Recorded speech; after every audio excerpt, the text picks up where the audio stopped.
Oh,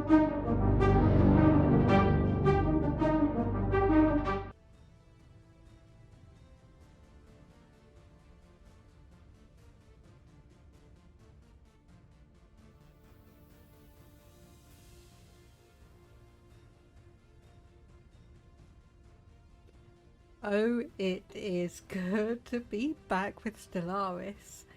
So, I had intended to come back to this a bit earlier than I did. I did start up a Crusader Kings 3 playthrough to kind of try and bridge the gap between, or while we were waiting for the Aquatics pack to be released. And of course, I just had to put that right pretty much as the DLC pack was going to be released. Then we had December, the holidays, the end of year stuff, and well, I think if I actually just check my calendar, I think we have 4 weeks. Okay, calendar, where's the calendar? There we go. So Crusader Kings 3's next DLC launches, and we have, oh goodness, okay, I'm gonna go back to the standard the standard calendar. There we go. Okay, so I have scheduled up in my Discord channel, so Crusader Kings 3 the Royal Court, yep, scheduled for the 12th of February. So that is 1, 2, 3, 4. Yeah, okay, 5 weeks away. So we have 4 weeks of Stellaris to go through. So what I am actually going to do is I'm going to be running a campaign that is hopefully, fingers crossed, going to take up about 4 weeks of our time. So we are going to be going to new game, and you can see there is a ton of custom empires that we have here.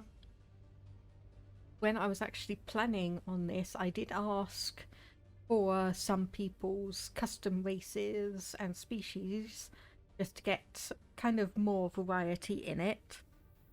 And while I actually think about that, I'm going to toss that, or find it and toss it into the chat, because I'm pretty sure people would like to go and see that. So if you just give me a moment. And gosh, okay, I asked for this 8 months ago. Oh my goodness. Okay, so that shows how long I've been planning this. There we go. So there is a Google Drive doc with quite a lot of custom empires in it. So there we go. That's done that. So there is quite a few different ones in there. I've played a couple, but let me just say that yes, they are, the ones I've played are fairly unique. And as we can see here, we also have something that I actually created as my test race yesterday.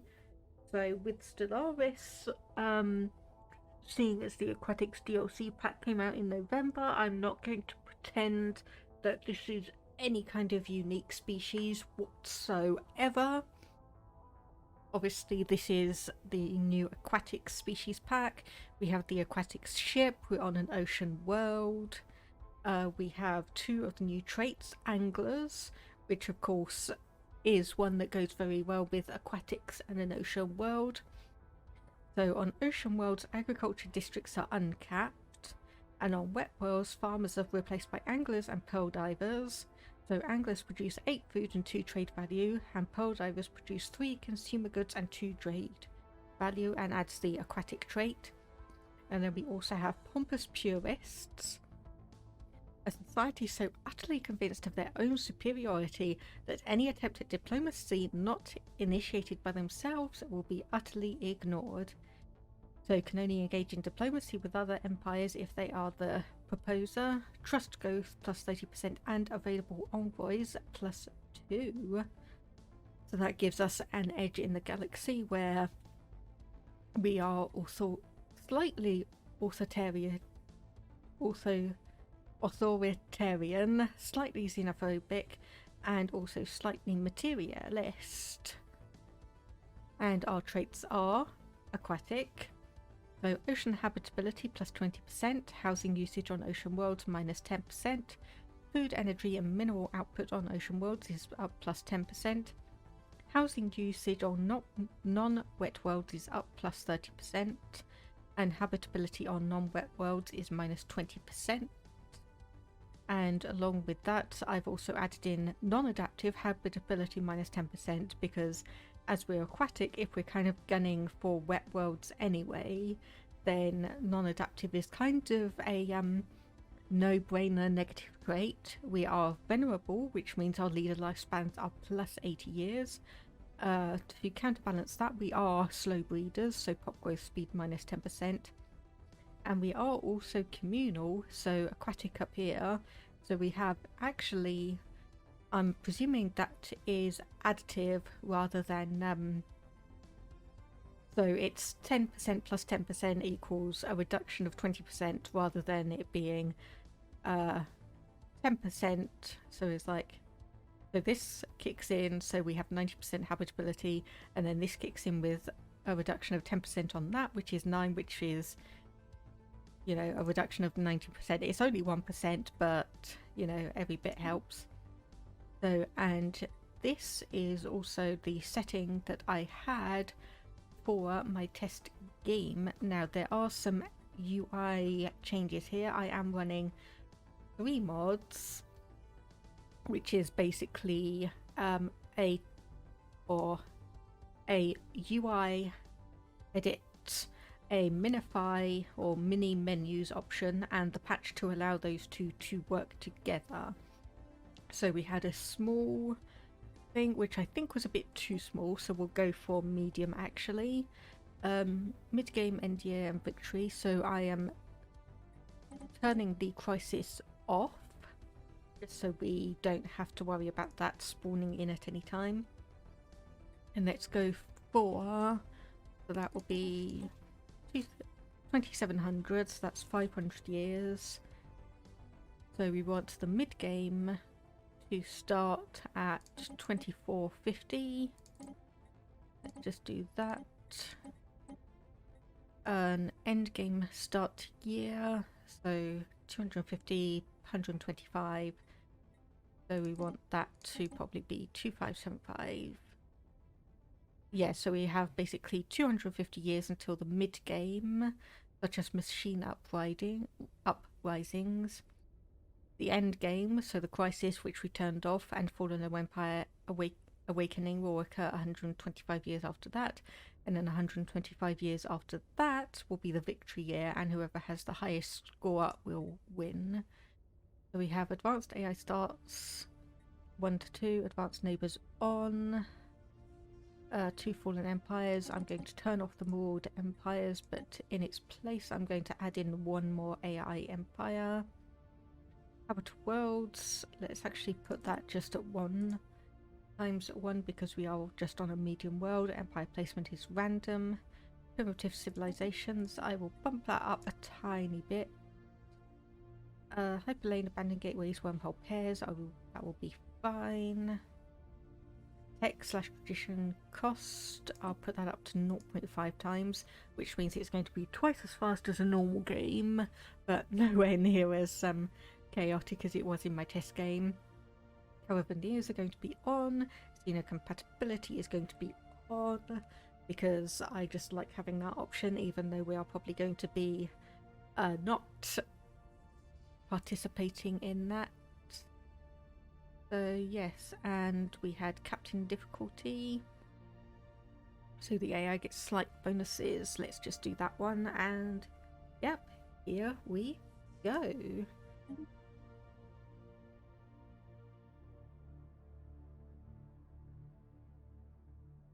So pretty standard. I didn't put in any kind of custom text, and also with being or using the aquatic species pack, our origin is Here Be Dragons. So we have a sky dragon, Hrothgar of the Endless Flames, and let's just pop out and have a look.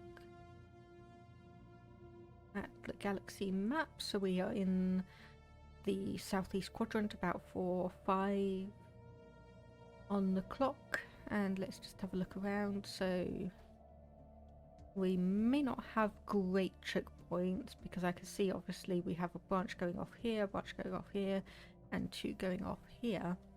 So what we will start to do is go to the market, sell off all the consumer goods that we have, go up to our shipyard, build a science ship, go to our leaders tab and recruit a new scientist. Is anyone good? No, unfortunately not, so we'll just have to take what we have, but we do have someone with the maniacal trait, so that increases the chance of us getting rare or dangerous technologies, I believe. So I think probably what we want to actually do, so that, okay, so you're commanding one of our science ships and you are carefree, so we're normally research speed plus 35%. So that will be good. What I really would have liked is either one that increased the finding of anomalies, or one that was the archaeologist, or failing that, someone who was resilient so we had a bit more time. But for the time being, we will send this ship down here, so just standard exploration. That is an Arctic world there, so that is absolutely horrific for us, and we'll build some mining stations to get us started. So I did have a test game running,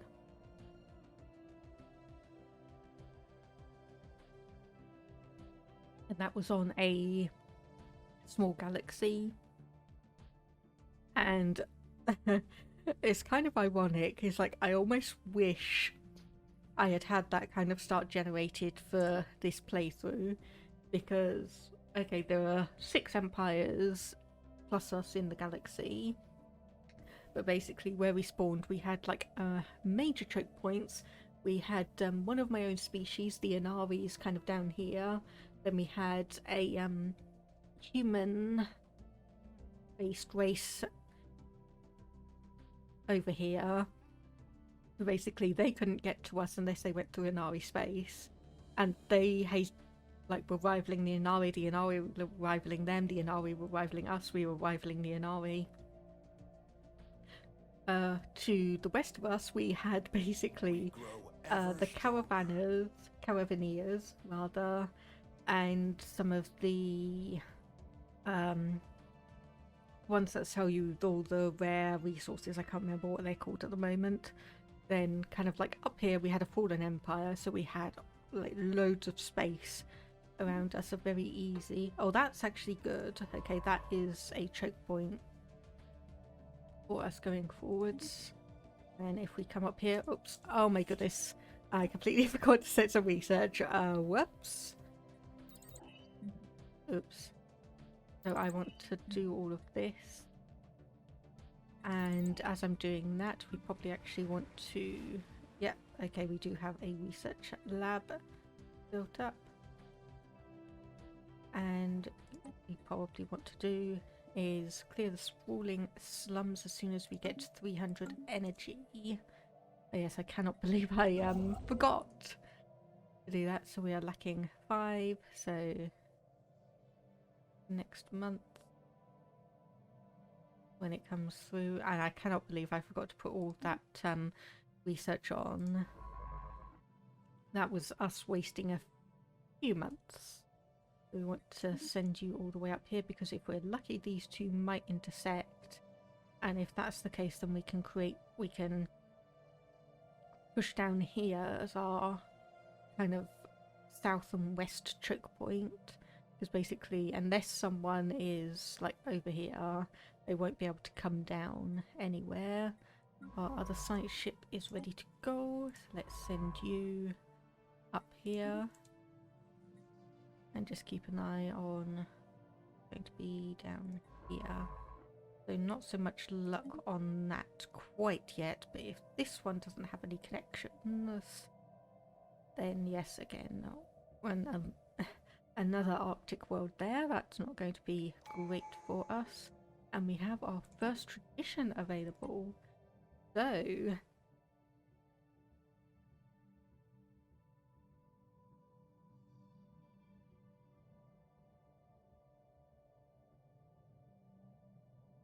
This is also one of the things that I really appreciated about the custodian upgrades we got, is that we have the options to basically select our own traditions and not be limited by our kind of origins. So if we really wanted to, we could pick up mercantile and get a real, like, really good trade system going on, even though we are not a trading species. But let's see. So I had one of these. So I did initially go for supremacy on my test game, but I think we'll leave that for the moment. Unyielding. I think we will leave that until we actually get a few things. Yeah, let's go for discovery. I know, standard starting one, pretty boring, all that jazz. I think at least for where we are for the moment, it would probably benefit us, especially as we are going through and just basically seeing what we have available to us. Okay, and we want you to come back down here to explore that one. And we will send you up here to explore this. And maybe actually... Oh, I say that just as we get that pop up. So let's go for resilient, and in our star shipyard we'll create yet another science ship that we can send elsewhere. So we've made first contact with mysterious aliens in the Forbadan system. So our home planet is in uproar. So intentions unknown, it would be prudent to assume the worst. Worrying, because obviously we are xenophobic. Oh, so we've actually encountered two different species down here then. That is interesting. Or at least we have news of them. So let's... that is an option that we can go up here. Assign an envoy. So as we can see, we have two available, four available because of the perk that we took, where we have pompous purists. So we can actually have quite a few envoys around. There we go. And let's go. I think it is wise to be cautious. Okay, and our third site ship is ready, so let's get leader into that. And a Delta Menace up here. So yes, we do indeed need to start thinking about where we're going to be sending our ships, where we're going to be creating our choke point. Okay, and this is good. This has linked back up with this. But unfortunately it does mean a potentially negative situation where we haven't got a good nearby choke point. Let's send you across here and see if somehow this all links up into just one section. No, it doesn't, because I can see a little bit over there. So what do we want to take? Research alternatives or survey speed increased? Yes. So we'll do that. Okay, so that one does lead off into a choke point. And let's go and send you to explore that one. And send you up here. This one, I think we will come back here and explore there just to see where that one leads off, because if that is a dead end... Ooh. Of course, we have to have a system that has 3 worlds in it, but absolutely none of them are suitable for us. And first contact, insufficient data, so basically we have progressed a tiny bit, but it's not really said anything about it to us. So we've got Bernard's star there, we have a black hole. So yes, I think we need to come back and survey that one and get that area locked down. Intellectual booty. Okay, there we go. So we need to get new research. So research speed plus 5% is always nice. And that is basically the other first contact one saying, yeah, we've got some details and data, but nothing specific. another one, Zeta. So yes, we seem to have quite a collection of different species here. So we've Beta, Gamma, Delta. This is why we've got 4 envoys. This is why we have 4 envoys and the Zetas. Okay, so let's add our last available envoy to that. So yes, so that is a pretty pulsar there. Unfortunately, it's not really a trick point because we've got one path to there and one path up to there, so it's not as useful to us as it looks like it could initially be.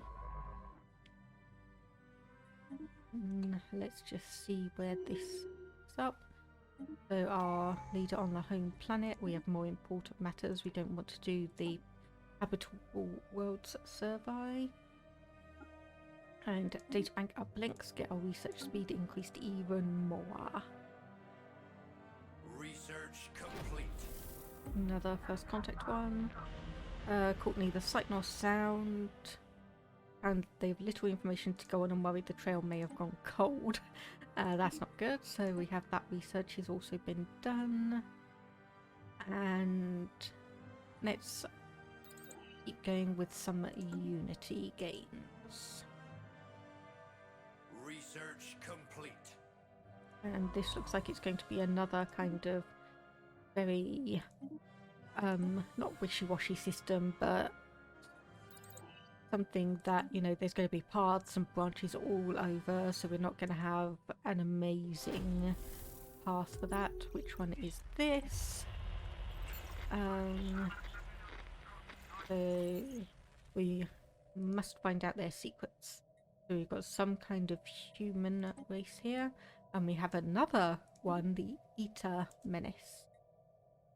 And oh my goodness, okay, yes, this is getting quite, yeah, there's branches and paths and everything and everywhere, and yeah, this is going to be an absolutely atrocious mess to try and manage. So establish fundamentals of the language used by the Zeta Menace. They sometimes speak in strange riddles. And we do have an additional item here, and let's go for an industrial district. And while also here, we will reduce all of these. So we actually we have 2 lush jungles, which gives us a +4 agricultural section. And there we go, and yet another one. So we are pretty I'd say we're in a reasonably complex area of space. So what do we want? So if we survey what is that?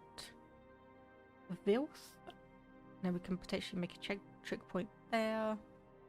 We can come back to Malid and make a trick point there.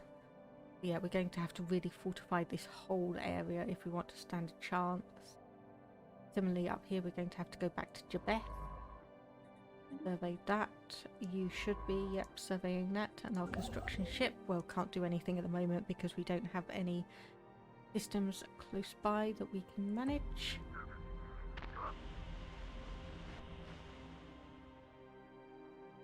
So Zetas are being very coy and cautious, annoyingly. So is this basically because our science beta gamma? I think this may actually honestly be because our science ships are too far away. So if I actually move all of this back, and we can kind of send you over to there, and then send you probably back up to, yeah, up to there. Just so we can keep those in place while we investigate, and then we'll have to actually do something else, maybe even, that's military fleet, maybe even get another fight ship. So We have one who's eager. Yeah, we'll just grab you. Actually, because we don't have a military leader, yeah, let's go for you. Gale speed, evasion +5 and sublight speed +20%. I don't want to rename you, I want to assign you. Technology secured. And one more where we only have one option on that. Research speed +5%. And let's go for blue lasers. New site ship is ready to go. So we'll send that to survey up there. Okay, and another first contact thing. Okay, so this is once again saying we don't have enough data. So we'll have to park ourselves down here and hopefully... Oh! Okay, so the Zeta Menace has destroyed us. That's not good. So this looks like one of the people that just give you... So the deltas were theta, eta, delta. I'm sending a ship up there. I'm sending a ship back up there, so we should be able to investigate that in an appropriate amount of time. So the Gamma Menace.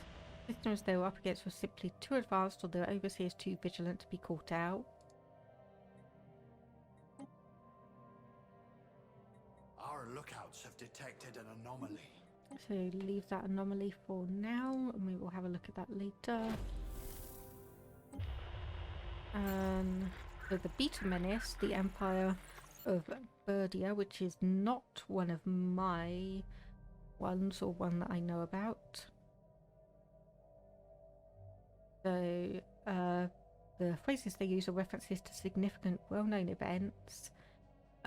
This form is the high speech used in official settings between intellectuals. More comprehensive low speech is used in more informal settings, especially among the young and those of lesser intelligence. Unfortunately, it's considered gravely insulting to speak to one of high standing using the low speech. So despite the fact that it's going to impact their opinion on us, we can contact them in the low speech, or we can be egotistical and say, surely you can manage to speak their true language. And I think, given that we are ones who are okay with diplomacy so long as we are instigating it, we shall go for this. Oh goodness. We have gathered several phrases. They seem to begin their messages with so if we use the correct greeting, they'll be most impressed, but the wrong one will cause offense. So we'll choose this one. Smiles, or rather what we consider or be their equivalent.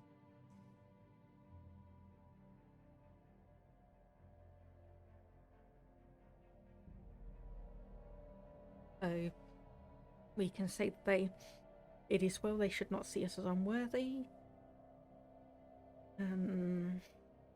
Or we could leverage this 25% spy growth. So opinion +50, influence 40. So yes, that does that. So basically what it does, so this one basically gives us +1 to our first contact skill. So no, we'll leverage this. By aliens.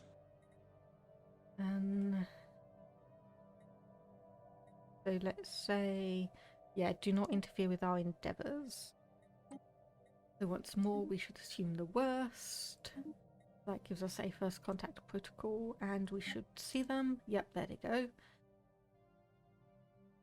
mean to say we should see their empire pop up. So they are very small, like us. I mean, like us. We are still only with one sector under our command.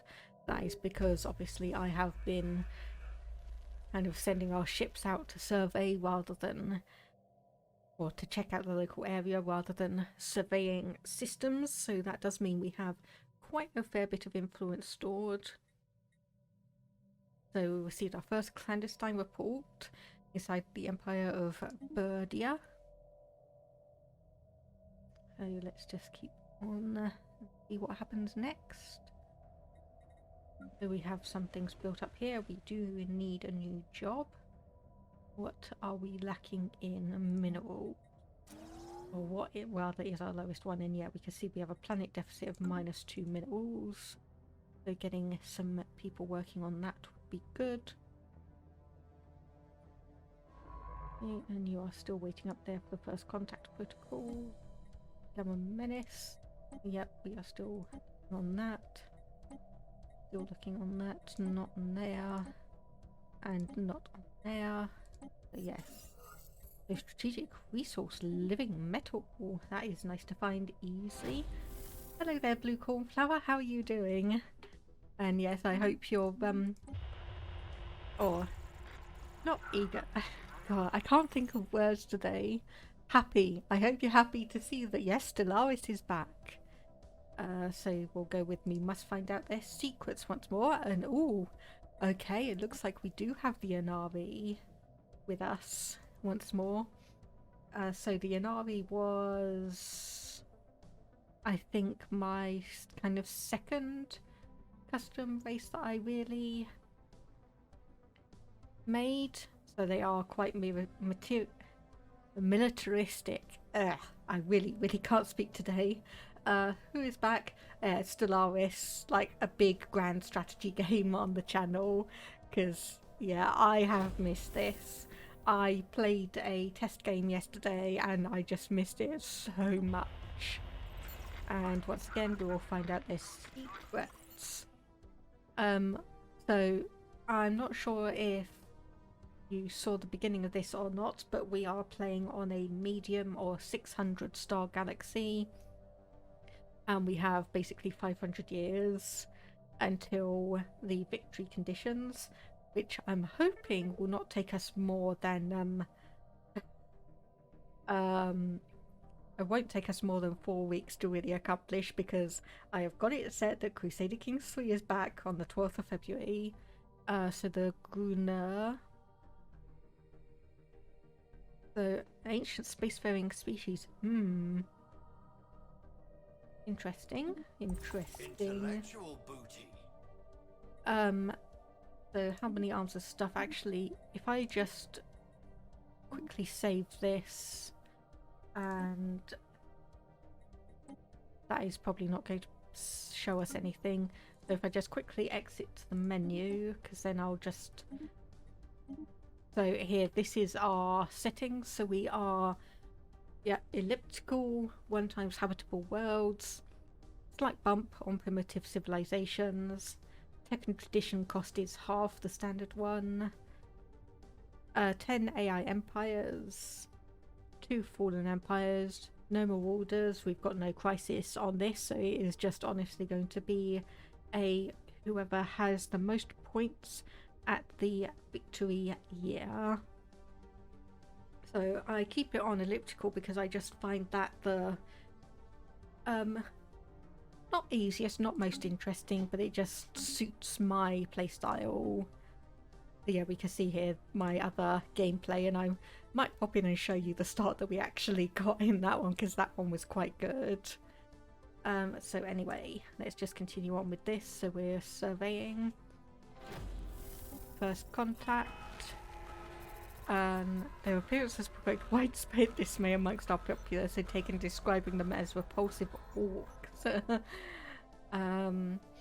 Many are demanding that we take action. No. So that's okay, and so we shall. So xenophobe. They're humanoid, they're not orcs. Oh, and society research. Let's go for, yeah, admin capacity. And also, just as I'm going through the things, we are, so this is our ruling species. We are Aquatic from the newest DLC pack.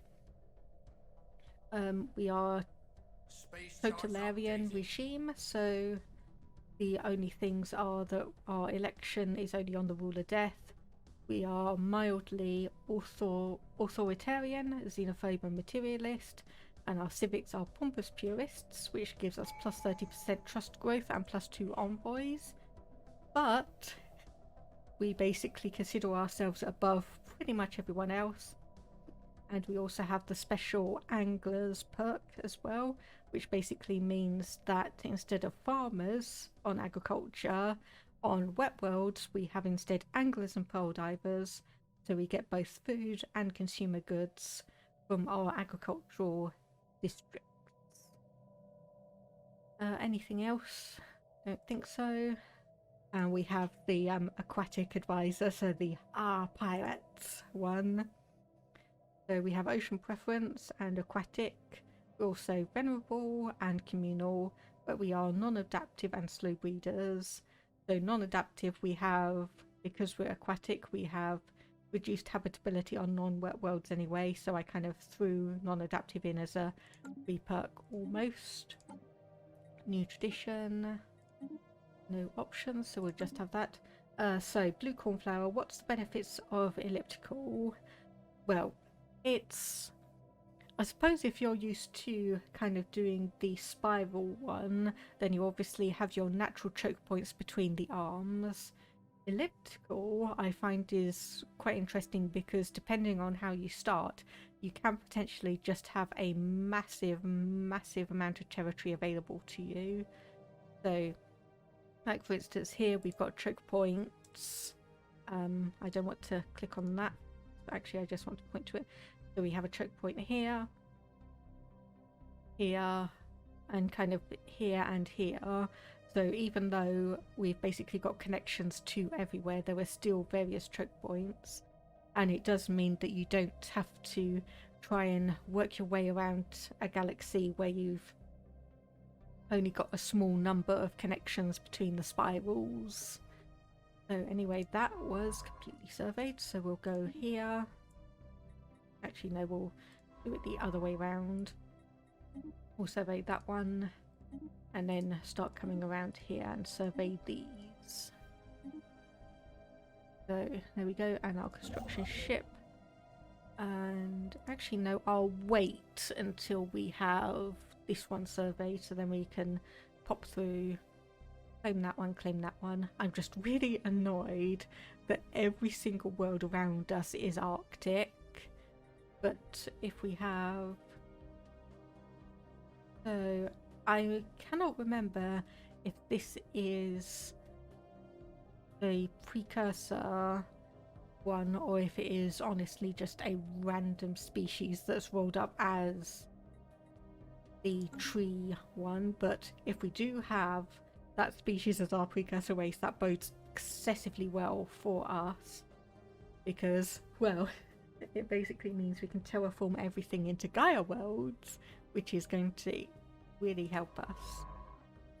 So unfortunately you down here are expanding a fair bit, which is admittedly on me because we are a bit stagnant at the moment, because we do have an absolute bunch of first contact protocols going through, and yep, I thought so. They've declared rivalry and one of our science ships has gone missing. Well, you know what we do when you declare rivals? We declare it right back.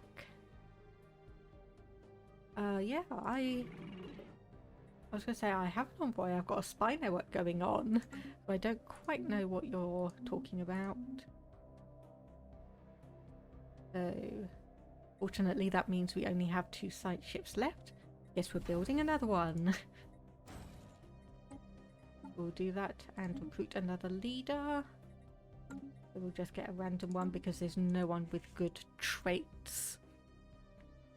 And so I will say that this is slightly modded. Again, we have the mini outliner, so it actually compacts and compresses all the data.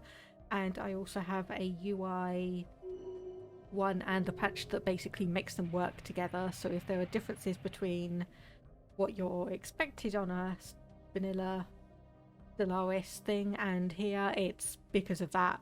Honestly, they are just the 3 mods that I have running for the moment. Anyway, human star core, so we'll go, your kind will not threaten our Primarch, just to kind of get a bit aggressive, and ooh, they are down here. Okay. So that is potentially good news for us, because if they are, they're egalitarian and fanatical materialist versus you are authoritarian militarist materialist.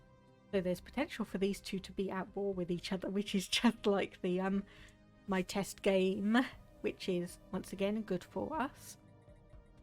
There we go, we have our science ship available, and what we want to do is come down here and survey that so we can lock that down and stop the Birdias from encroaching any further towards us. And there we go, I thought we had the Inaris. I thought we had the Inaris.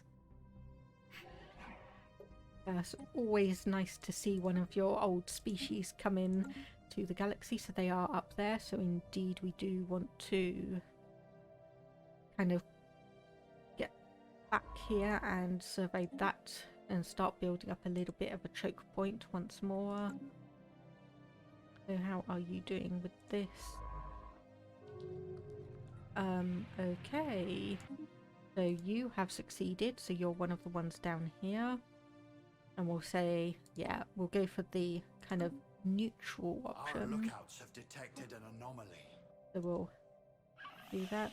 Espionage. Ah, okay.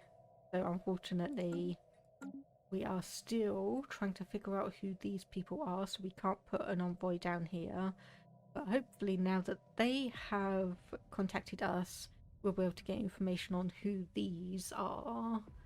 Simply because you'll expect these two to have communications with each other, so there might be some shared data, or they may have been trying to work at first contact of us as well. Okay, that is taking quite a while to survey that system. Yes, there's a few things interesting going on. Oh dear. Oops. So we've been caught out trying to hack into the Zeta Menace's database. The fact that they are in the human star core space kind of implies to me that they're one of the species that just has like a little station in here and sells you rare resources. So I can't imagine star core actually allowing people into their space that much.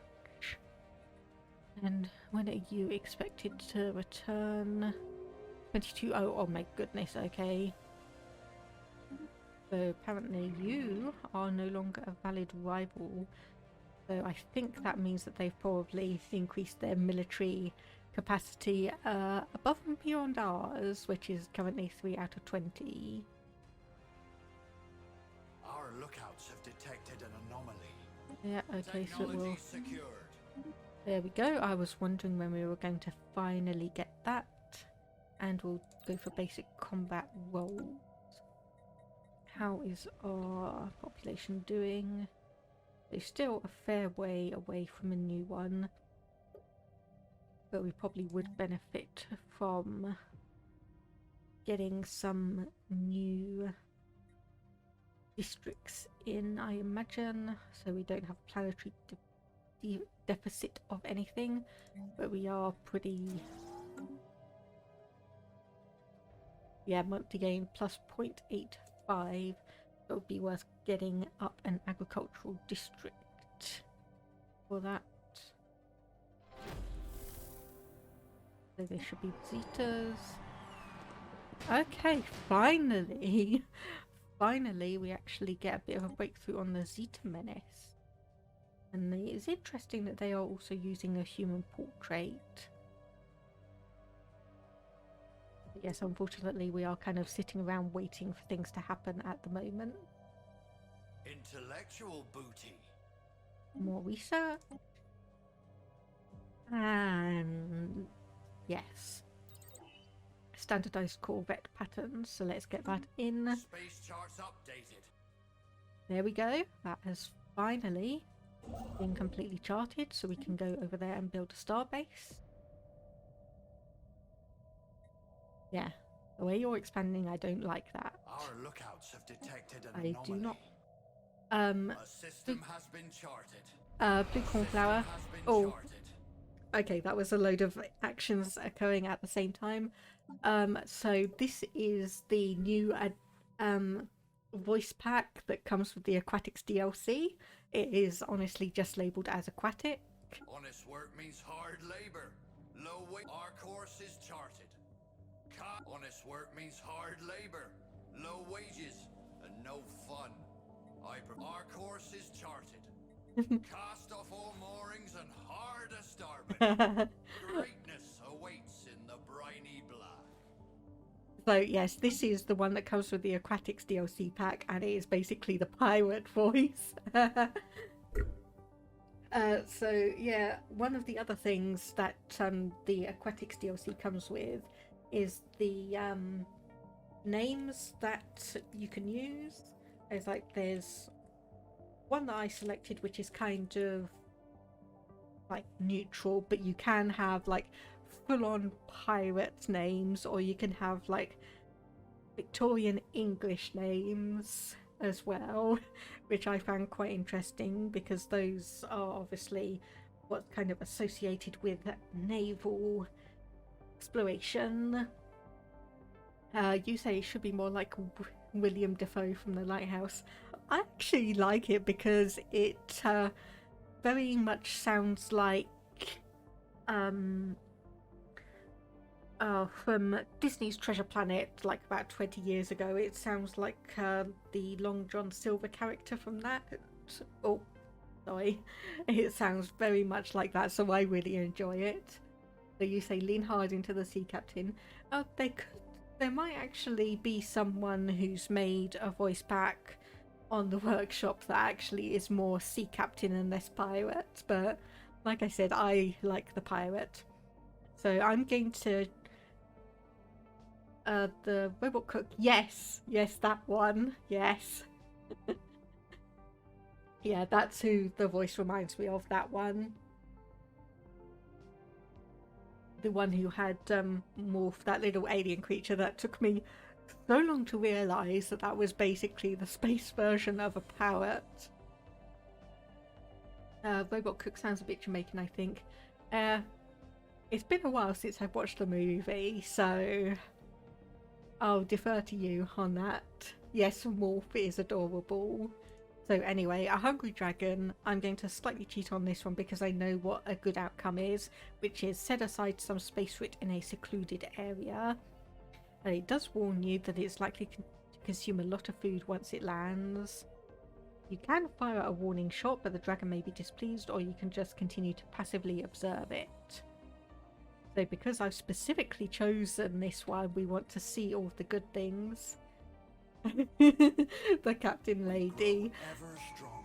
Oh yes, I love her reaction. Oh, I love the doctor's reaction when she's sick, and it's like, you have the nicest blue eyes, and the doctor goes, he's delirious. I am so disappointed it was not as popular as it was, and I know the trend for like real life / realistic remakes, a lot of people are turned off on. But honestly, if something deserves a modern day realistic one, if anything deserves it, it is bloody Treasure Planet. And the doctor was like, oh no, she's done for. It's like, yes. It's like, damn it, Jim, I'm not a doctor. I mean, I am a doctor, but I'm not that kind of doctor. Okay, so anyway, the dragon has landed, so we'll watch and wait. So it gives us +10 stability and will produce 6 unity for us, but will consume 15 food. And the event taking flight will happen in 15 to 16 years. So basically we will have those benefits and negatives for 15 to 16 years. And based on video essays, Treasure Planet was sabotaged by Disney execs. Yes, I have seen quite a few on those, and honestly, I can believe it. Yeah, it's basically The two directors on it did The Black Cauldron back in the 1980s, which was so bad it almost sunk Disney on its own. But those two directors, it's basically they were asked to do a bunch of different films. Treasure Planet was honestly their like pet project, the one thing that they really wanted to do. But Disney kept on fobbing them off and saying it's like, oh, like go direct this movie, go direct that one. And then eventually Disney relented and allowed them to make Treasure Planet, but then they basically did no advertising, put it in cinemas against I think it was one of the Harry Potter movies, like same opening weekend, so the chances of it getting a good box office return were practically nil. And then they actually had the people working on the sequel before the original one released, and then I think it was like a week after it released in cinemas, someone called them and just said, yeah, no, cancel the project, we're not doing anything more. It's just, I find it so bizarre because, I mean, the two directors, aside from Black Cauldron, let me actually just bring up their names, because I cannot remember specifically what it was.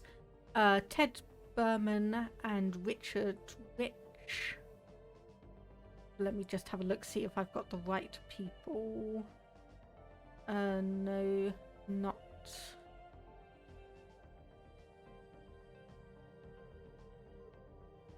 Okay, no, I've got completely the wrong people. It wasn't the directors.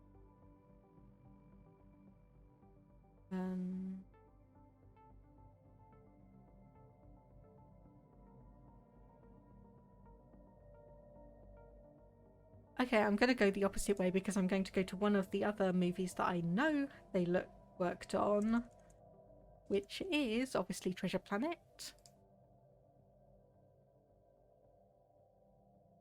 Ron Clements and John Musker. There we go. It's those two. So yeah, unfortunately, it cost $140 million because of the technology it used. But aside from the Black Cauldron, let me just bring up both of them. So among their other works that they've done together, The Fox and the Hound, The Great Mouse Detective, The Little Mermaid, Aladdin, Hercules, Treasure Planet, Bolt, The Princess and the Frog, Big Hero 6, Zootopia, Moana, Ralph Breaks the Internet. It's kind of like, yeah, it's not like they weren't talented when working on Treasure Planet, because they have worked on, like, they have done basically half of the movies that are considered the Disney Renaissance. It's just Disney just completely failed to market it at all and just did it no favours. So at least cultured individuals like us can appreciate that hidden gem. Yes. So yes, I will forever harp on about Treasure Planet, and I will forever say to people, go and watch it. Okay, so oops, completely forgot we had an ascension perk, so let's go with technological ascendancy, which is my typical one that I pick up first just to get the technology up. Oh, and our site ship actually finally returned. That's nice to see, so we'll send it down here to survey that system and we can create another little choke point. Okay, what are you doing? Why are you not doing anything? So we'll send you over here and over here, and same with you. You are surveying those ones. We'll get you to come over here and here. So that should do us for a moment. Treasure Planet, really good. Watched it recently with friends on Discord. Yes, I probably need to put a bit of time aside to watch it all again myself.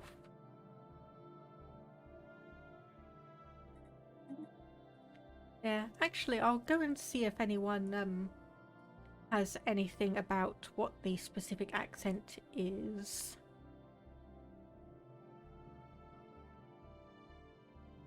So Brian Murray,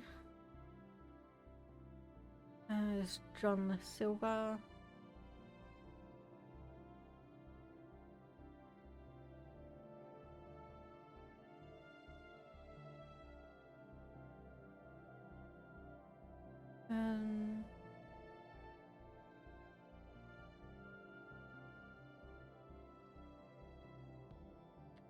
No, it doesn't really say. So yes, it could be like obviously a like not a standard like English or American accent. It could be Jamaican, Cajun, any one of those, but yes. So we've got a new archaeological site somewhere. Ah, up here, okay. And I think we need, yeah, we desperately need to build up some of our agricultural districts, get a couple of those going, and hopefully we can encourage a bit of population growth. Oh, okay, so that's interesting. So slow breeders is minus 10%, but that's balanced out by us choosing the xenophobe option for first contact, so we are technically right about standard.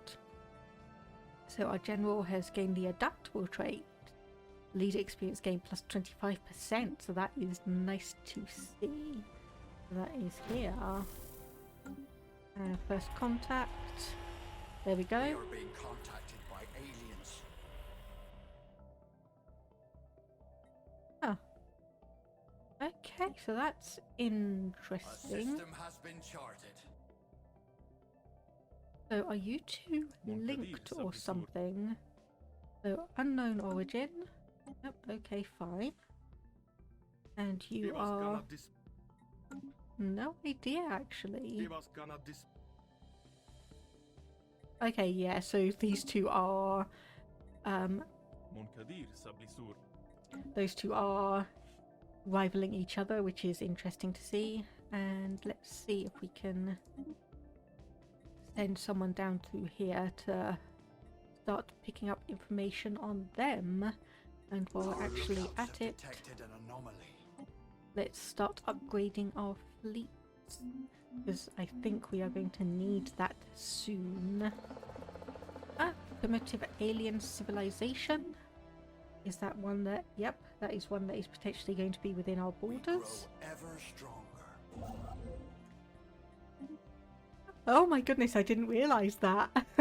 I didn't realise we actually had the... We have the TRAPPIST system!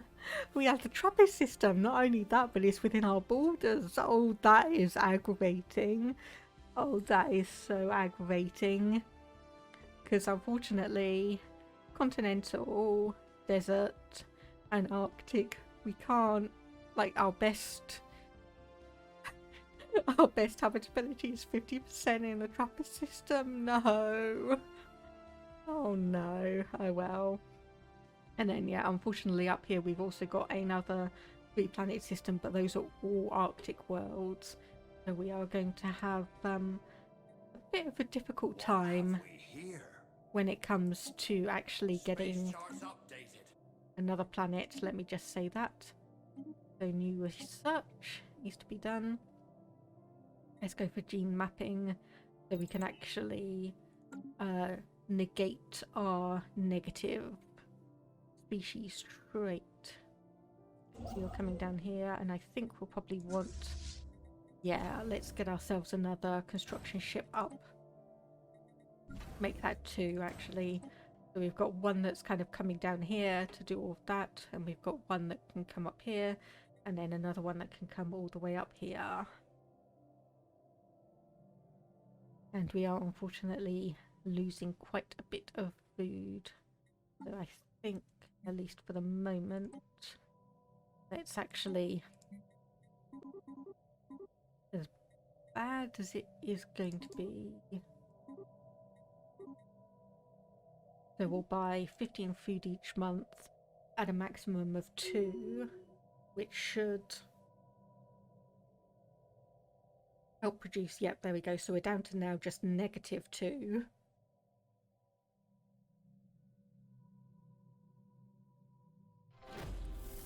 So we're just down to -2 on that, which means we should be able to stay. So Zeta Menace, where is that then? They should be able to see it.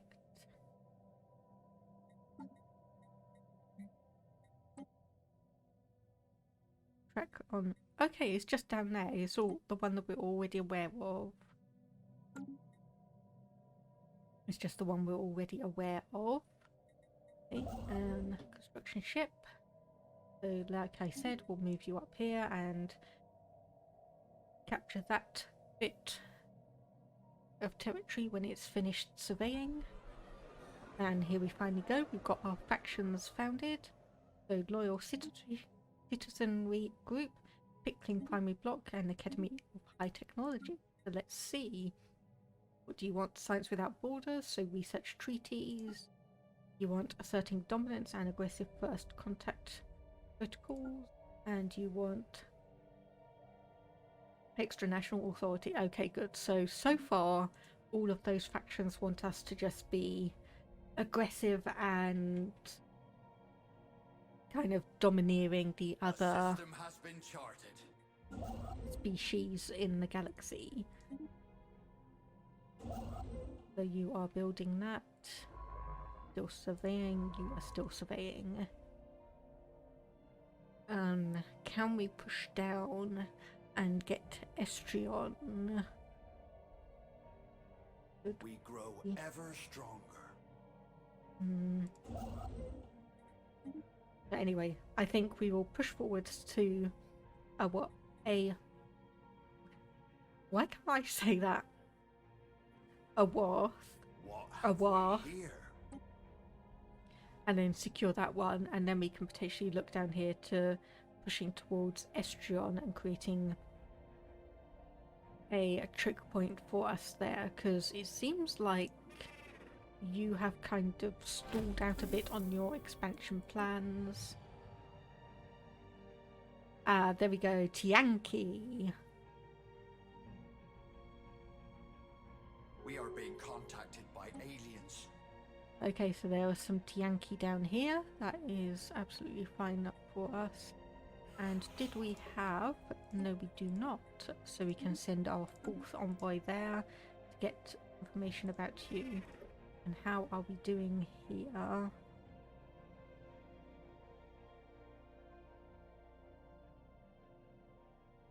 Okay, so routine and routine. That's fine. Routine and routine. Routine and routine. So it looks like wherever the 1 to 2 advanced starts are, it's not down here because everyone seems to be roughly equal to us, which is good. That's a good thing. We don't have a ridiculously powerful empire on our metaphorical doorstep. So we can hunker down. A system has been charted. So you're done with there, so we'll go over here and survey that and get it locked down, maybe? Maybe? And of course I can't quite decide who's more of an annoyance, like the Inari up here or the Opa down here, or even potentially who is over here, because we have got just a lot of alternate paths around and not really many checkpoints that we can take advantage of. Ever stronger.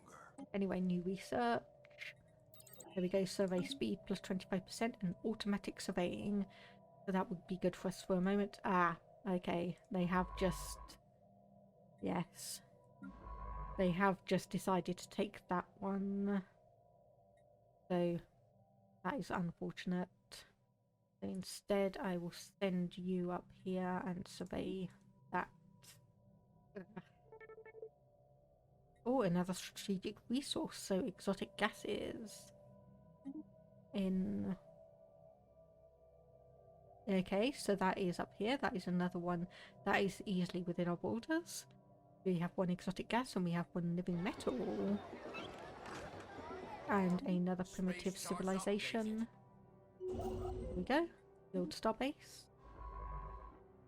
Survey that one.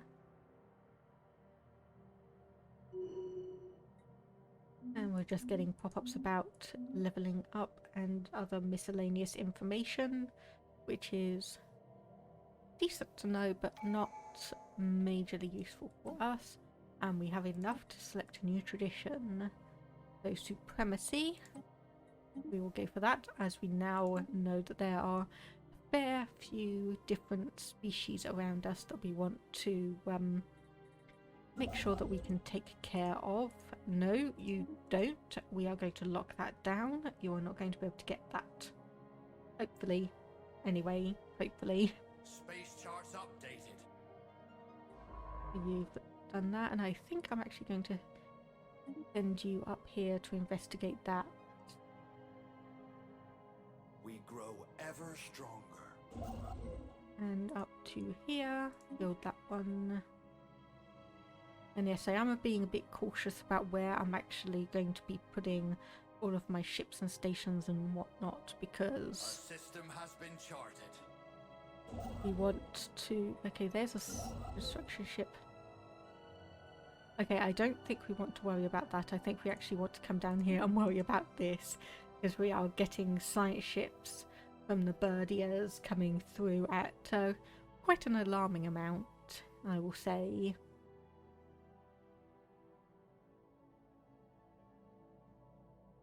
I think they can go create territory 1 behind your borders, but not 2. So as soon as Our we lookouts lock have down detected an anomaly. Awath and Talan, we should be okay. So far they've only sent science ships through. We haven't seen any Research sign complete. of construction ships, so we should be okay. Corvettes build up. There we go. And let's go for ceramo metal armor and get that done. So once again, that is going to require us to upgrade our fleets. But once again, I'm going to just wait out a little bit for us to build up the resources. And we're back in the positive We grow ever stronger. in terms of getting food, so that is nice to see. Now, do I want to actually come down there and grab that? Yes. Yes, let's just say yes. Just grab everything we can, because we have... Well, we are actually running a bit low on influence. But what I am going to do is, as they are approaching, we are going to upgrade that starbase. Get it to the next level and get a couple of little bits up, and then we can create a fleet and park it there. So yes, you are still going where I want you to. And I think we should be good. Ever stronger. Anomalous space-time continuum ahead. So yes, I'm leaving the anomalies to research later. And we'll just go over here and grab that one as well while we're around. Don't think anyone's going to not be able, or be able to snipe that out of our hands, but I'd rather keep it just in case, seeing as it does have an archaeological dig site on it. Anomalous space-time continuum ahead. So yeah, we should be able to lock this down and lock that down without too much issue. We'll actually come back up here and upgrade this as well. Blue Cornflower, do I own all the DLCs? Yes. Yes, indeed, I do. Whether that may be a bit shameful to admit or not, but I do have them all. Unfortunately, I'm nowhere near of a well-known enough Stellaris player to get them for free, so I do buy them myself. Some of them I do wait a while to actually see what the general reception of it all is. Some of it I do like just go out and knock the microphone. some of it I do just go and kind of buy almost day one, as it were, like the Aquatics DLC. I bought that straight off because one of the things that I do like is that Paradox, even though I know they get quite a lot of scorn for their DLC policies, they do seem to be very open in terms of like actually allowing big name streamers and YouTubers to have access to it, to play through it, to demonstrate it all, and they also do their own streams and everything. So what do we want here? In clinics, I think I will go for ground defense planning. How is Megacorp? I've actually not really played that one. I've not found a good structure to try and get it done myself, but if you look on YouTube for Many a True Nerd, it is a while back, so there are some things that are not, that have changed between obviously when he recorded and put that series up and now. But he did a whole series on Megacore, and honestly, I'm anxiously awaiting his next Stellaris playthrough because it has been so long and I want him to do a new one. And why have you not done one yet? MATN, good series, yep.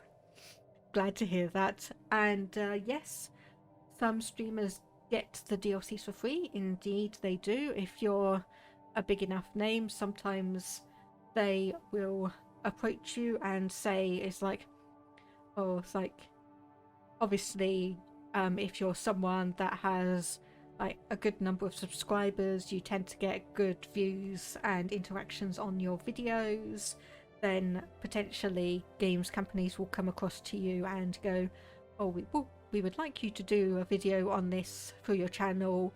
Here's a check for such and such amount. Sometimes you can go up to them and ask, like, oh, I've seen like the newest DLC, I'd like to play that and showcase it to my community and audience, and they go, yeah, sure, here's a code for the DLC, have fun. Did I check out the Rome 1 campaign? Yes, I did, but I wasn't able to really get into it too much. I think maybe it's just because I'm not familiar with the game myself.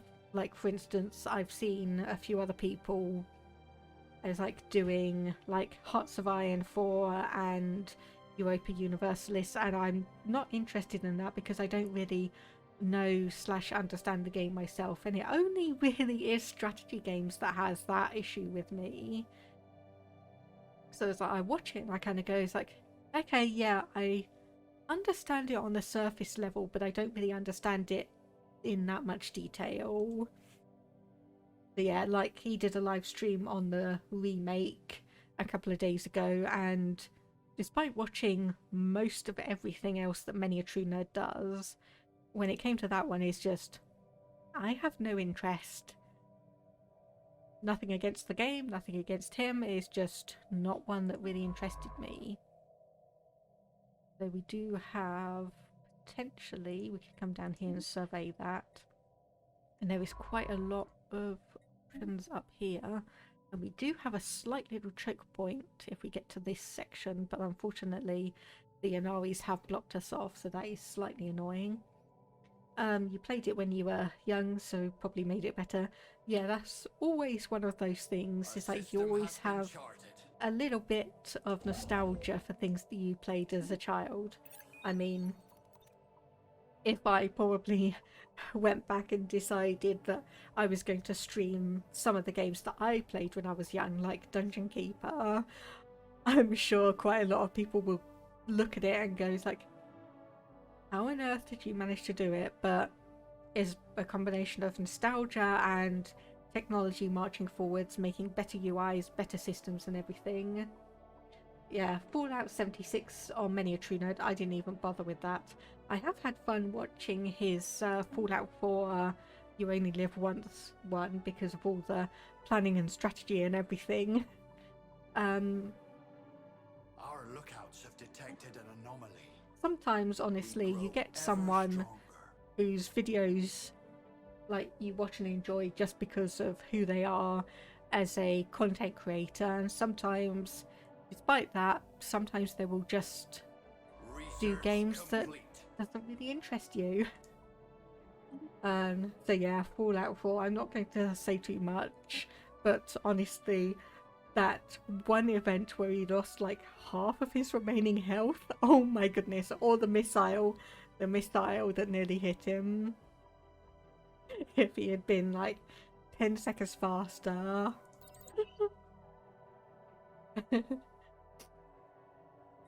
Such a silly egg carton when it comes to showing off new games. I presume you mean that in a positive sense. But yes, I do love that he is just genuinely someone that just enjoys playing games.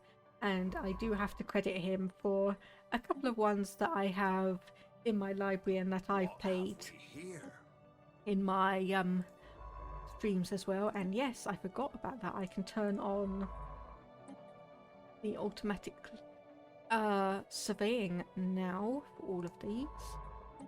And where is that last one there? Okay, so now our science ship should be going around and surveying all sorts of random places. And unfortunately, I think we are going to have to go to war against the Inari because they have blocked us off. So how much is this going to cost us? Let's see, acquire asset, cost 450. Commence when ready. Yes, so let's do all of that. And yeah, I'm not going to pretend that I have even remotely a fraction of the audience that Many a True Nerd does, but some of the games that he's gone through and I've enjoyed and streamed on this as well is just me kind of giving a bit more visibility to it. How are my living conditions now? Still a bit tricky. We were initially told that we were going to get our EWS1 form around the beginning of December. It's now basically quote unquote any day now, which when we get that and we actually have the form saying that yes, this place is perfectly safe to live, there's no larger fire risk than any other structure, we're planning on putting our place on the market. We have been looking around at new places to move into and kind of shortlisting them and keeping an eye out around what's available at what price point. So we'll just say the EWS1 form is the external wall safety form 1, and it's basically saying that the block of flats that we live in, the external cladding is absolutely fine. It is not ridiculously flammable. All the other fire safety systems are in place and viable, and it's basically just a safe place to live. It's not going to be any kind of risk or anything. So yeah, obviously depending on how my planned house move goes, there may be a bit of a break between all of the streams because obviously we're going to have to pack up everything, move across, get everything set up again. I will say that our computers are going to be priorities because we do, at least for the moment, work from home, at least part-time, so we do need to have a home office set up as a priority, so the computers are going to be one of the first things to be set up, so I'm hoping there's not going to be too much disruption. Okay, so supremacy, do we want ship build cost and ship build speed, upkeep and naval capacity, or fire rate? I think we'll go for this one first, just to get that out of the way. Blue cornflower, no worries, hope it comes soon. Yes, so do I, because admittedly we have been trying to move for 2 years. first it was just general issues with trying to get all of the paperwork and solicitors and everyone like aligned and on the same page, and then unfortunately the people trying to buy this place, they were not UK citizens, so there was a bit of extra paperwork in terms of actually allowing them to buy the property and where their funds were coming from, and then we eventually had to just drop it, and then COVID hit, and then all of the stuff about the cladding, and it's just been exhausting. Oh, okay. Oh no, lost contact with operatives in the Inari. So we're going to have to unfortunately disavow and cancel that. So I think once we get a few more of these systems locked down, I'm going to come back and have a look at all of these anomalies that we are picking up, and maybe we can see if we can actually get a scientist who has a positive trait for that. So what do we want here? Let's go for the coil gun, and potentially that's a choke point in this system here, so we'll keep an eye on it. Blue cornflower, my condolences. Yeah, it's honestly just been more of a pain and something that we have been absolutely fine managing. It's not like we're in a bad situation with it all. We are very lucky considering what some other people have gone through. Like for instance, one of the safety measures that was implemented for some places was called a waking watch. So basically they had to hire people to patrol their buildings 24/7, and I've heard from some people that it cost them like £30,000 a month for that. I presume split amongst however many people lived in the building, but still we've had none of that. The government has agreed to pay for all the external wall stuff, so what we have to pay for is basically our proportion of the balconies, which is I think about £1,200 or so. So we have come out of this exceedingly lucky, which no matter how much I complain about it, I just keep in mind our situation has just been exceptionally lucky. Okay, so we have FTL inhibition, which yes indeed I am going to be going for that straight away. Space charts updated. Okay, let's by the way, so random thing, Tokyo Disneyland has a walking guided Cinderella Castle mystery tour which derails into a creepy sneak around the castle backrooms, culminating in killing the big bad demon from the Black Cauldron. That sounds fascinating. Anomalous space-time continuum ahead. So Japan / Tokyo is on my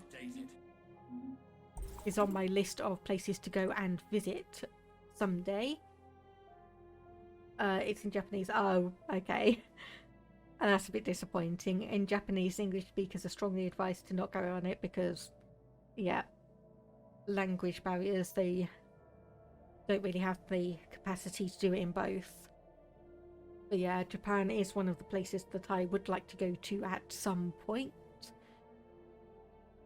Yeah, that would be nice. Post it on the Discord and I can have a look a bit later. Okay, so what do we want here? I think we'll go try and squeeze out a bit of extra food. And speaking of that, actually, we could cancel this because we are in a major positive for that. And we've still got 2 jobs available, though we do need a bit of a few more amenities. So which one does that? Commercial zones or hollow theatres? Actually, I'll do the hollow theatres. A system has been charted. Okay, so we've got a new system up here, and that is a choke point, so we can push up here. Would be good to do. Detected an anomaly. Let's bring that up here. How much is that going to cost us? 240 from the looks of it. So yes, let's just see where is the nearest construction ship. That one is technically nearer, so let's do that. Tokyo Disney Sea is next level stuff. Never seen such well done theming in giant sets. Yes, I have heard nothing but good things about like Disney Tokyo. It's one of those things where if I do visit, do we actually try and go there, or is the language barrier for us going to be a detriment to the enjoyment of it? But well, we'll just have to see. That's just one decision we'll have to make, because I am planning, if we do go to Japan, I am planning on doing like a whole month there, or as much as I can do. Try and go from well, not necessarily all the way north to south, but still kind of cover like Tokyo, Osaka, Hokkaido, all of those areas, and try and hit at least the main kind of areas of interest, simply because it's going to be quite a flight there. It's like 12 hours at least, and going to be probably fairly expensive to make our way around, so it's going to be one of these kind of almost once in a lifetime things. Okay, we've got a bit more for tradition. So for let me just pause. Yeah, so we'll go here and then we can unlock this one and then finish those ones off. And we are getting quite a lot of anomalies and such to have a look at. So the show's wide narrations and pre-shows are in Japanese. Still think it's a fun time. Yes, I can imagine so. It's like, especially for some of the things, if it's more just the general visuals that are interesting, then you can kind of get along without necessarily understanding what's being said too much. But if something like the Cinderella Secret Castle element requires you to know Japanese, then yeah, that's a bit different. Ooh, okay, so we have a gateway up here. So Primarch, which is our leader, has gained the Eye for Talent trait, so that allows a little bit of... Oh, okay, so who on earth is that then? So in the Hadnock system,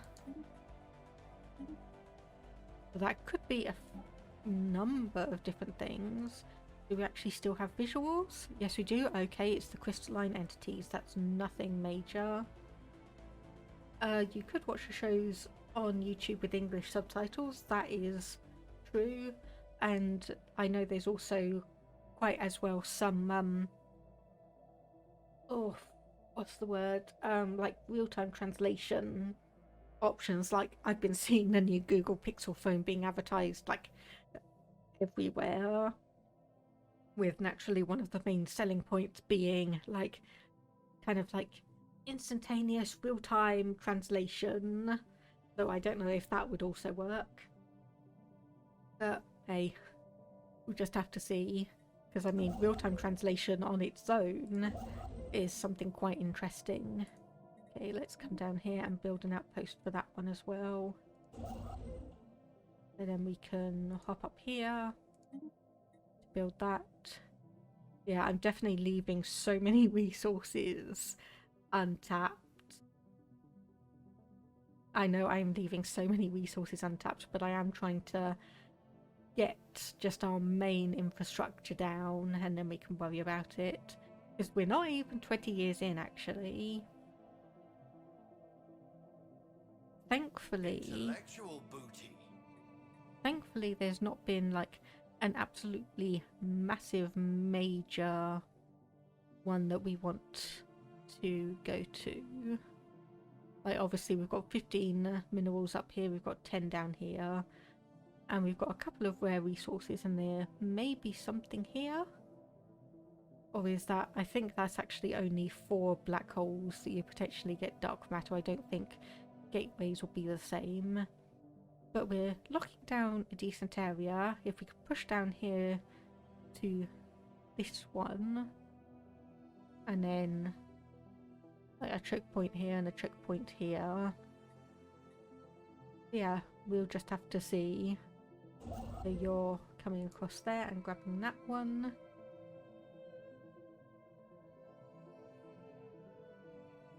What have we here? Okay, and then we just do the research. And let's get some whole points in. The blue cornflower. I meant watch the rides on YouTube with English subtitles so you know what they're saying and what's happening.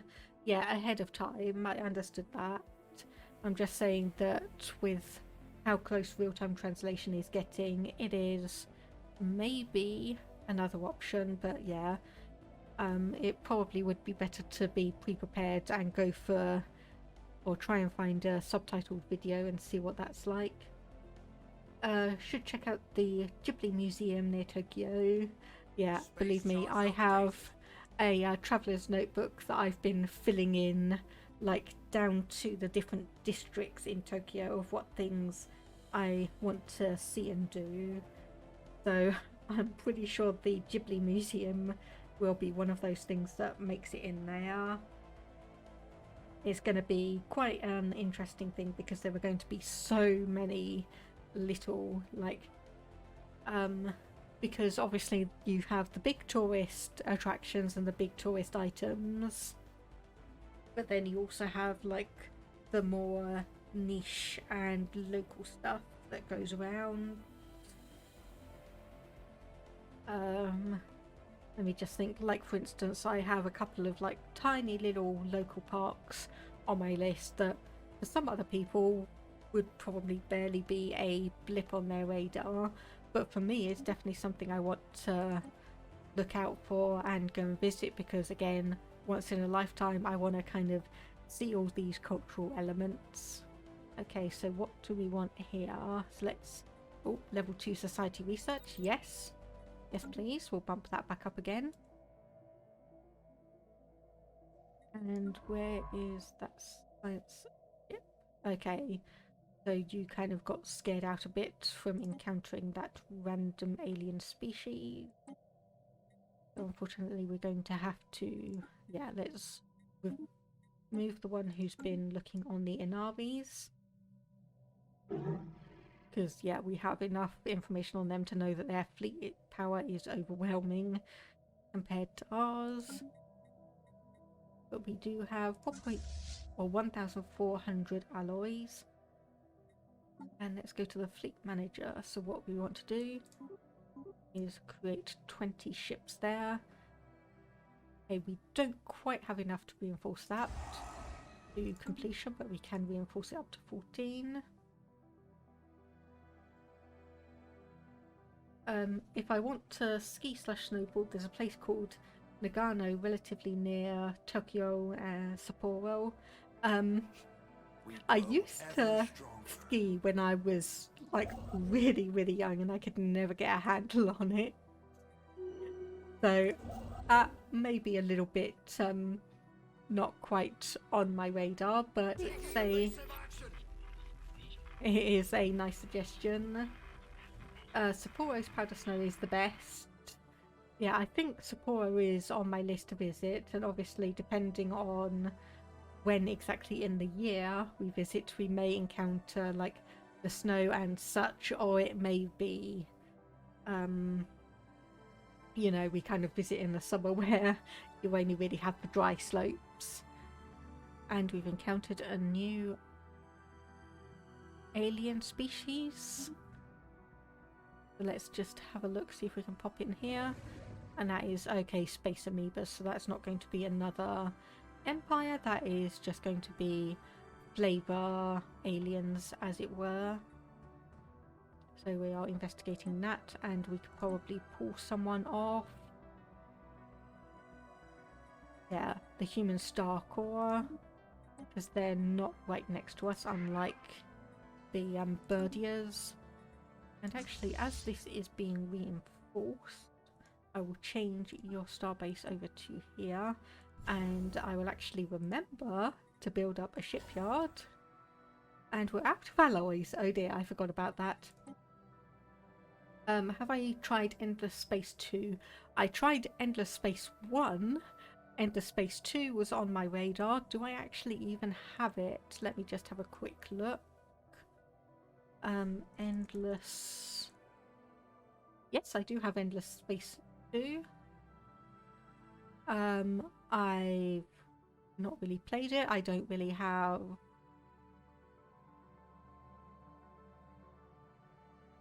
yeah, okay, there's an absolute ton of DLCs for it that I've never picked up. So, Endless Space 1, it's, yeah, from what I recall, Stellaris is a lot more complex, but Endless Space 1, oh my, at least from what I remember, the visuals were just absolutely gorgeous. Absolutely stunning. Whether it would be a good game to as a gateway into something like Stellaris, I have no idea because it's been absolutely years since I played the first one. But it could be one to have a look at. So who are you? The Inaris.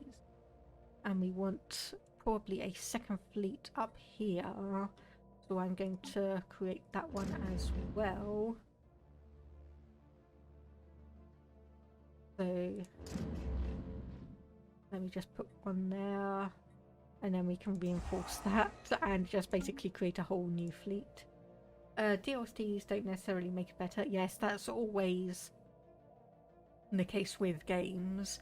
It can be that some DLC is completely useless, completely breaks the game, or anywhere in between. So one made by non-devs with a citadel that just ruins the game. Yeah.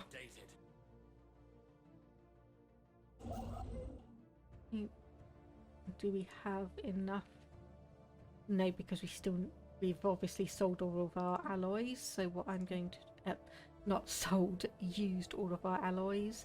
I'm just going to come back up here and buy a few just to get us back up a little bit.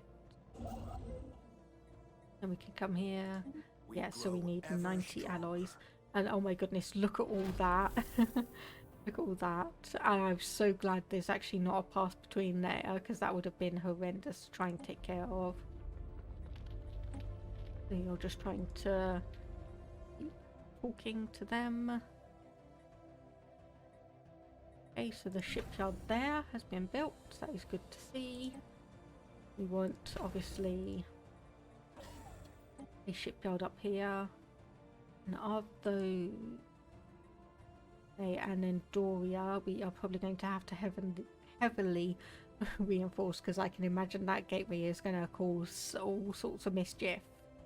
That gateway is going to cause all sorts of mischief later on. You are building the starbase there.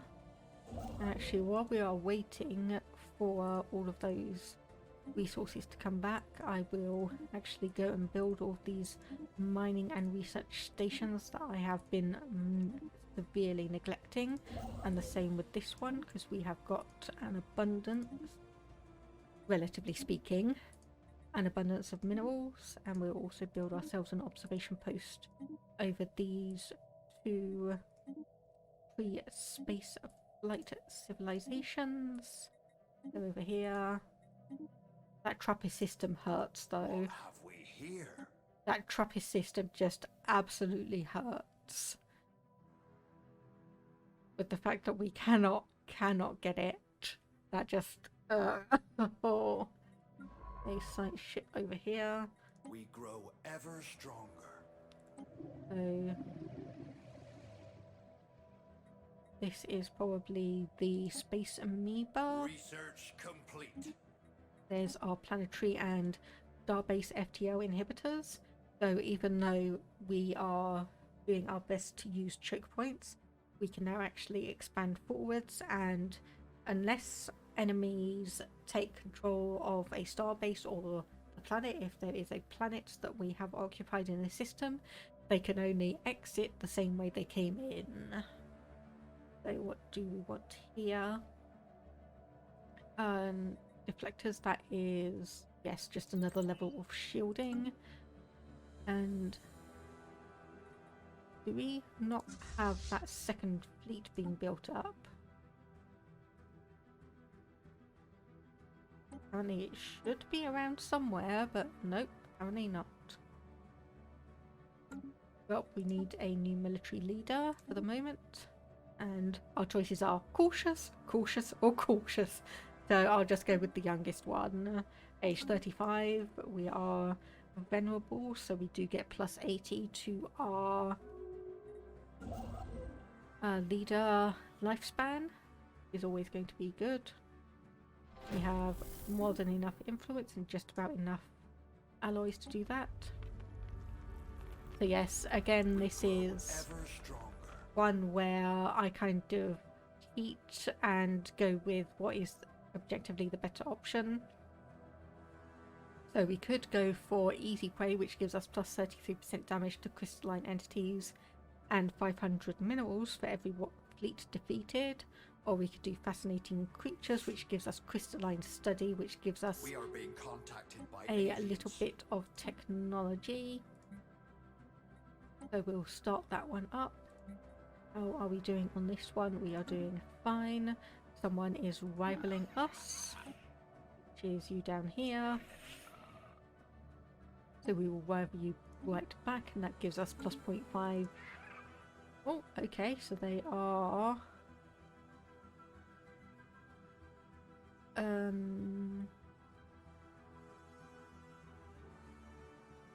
Okay, so we can't actually rival them just yet because they have not rivaled us. There we go, that is our third shipyard now in a place. So we want to have 2 quarters when we can manage that. The shipyard. And then we want a anchorage, yes. No.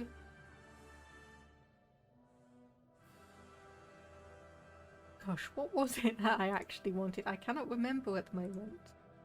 I don't know why my brain is blanking so much.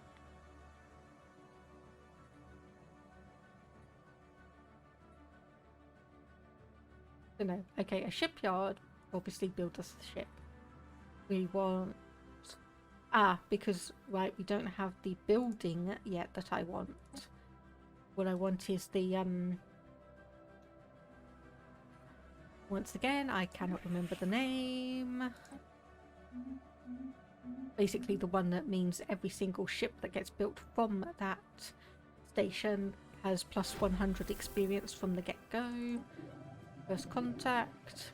So once again, easy prey or fascinating creatures. We'll go for fascinating creatures. That means we have an envoy with you. We have an envoy with you. We do not have one with you, so we'll put that one back as soon as we finish that first contact thing. And seeing as I think we are going to be bordering you, soon enough we will put an envoy up for you. But yes, this option to actually have... Ooh. Okay, what is this? The Beta Kalai system is a sprawling graveyard of mechanical debris.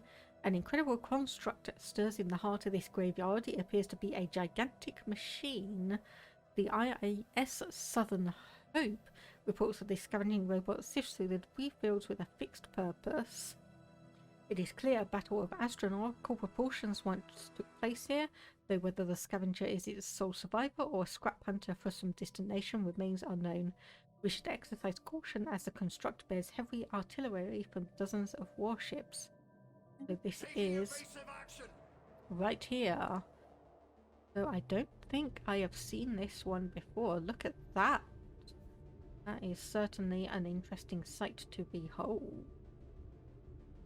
So you got scavenger bot modules, autonomous repurposer. So that looks like it may actually be part of the mining, or similar to the mining bots, which I've seen a couple of times before. So this looks to be like a fairly interesting bit of space.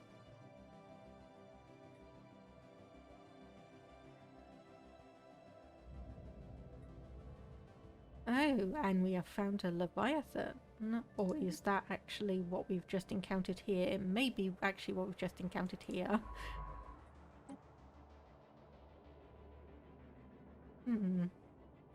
I can't say I've seen her or I've seen that event before, so it may be one that has been like just a random roll of the dice where I've just not seen it before, or it could have been added in with the 3.2 update. So we are going around here, and it looks like we do have a black hole. If we could manage to get that. A system has been charted. And we have enough influence and enough alloys to come here and claim that.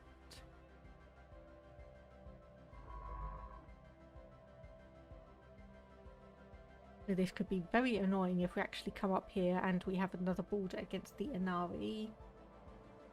So Blue Cornflower, like watching YouTube shows on the creation of a theme park ride and how they fix the problems or why it fails.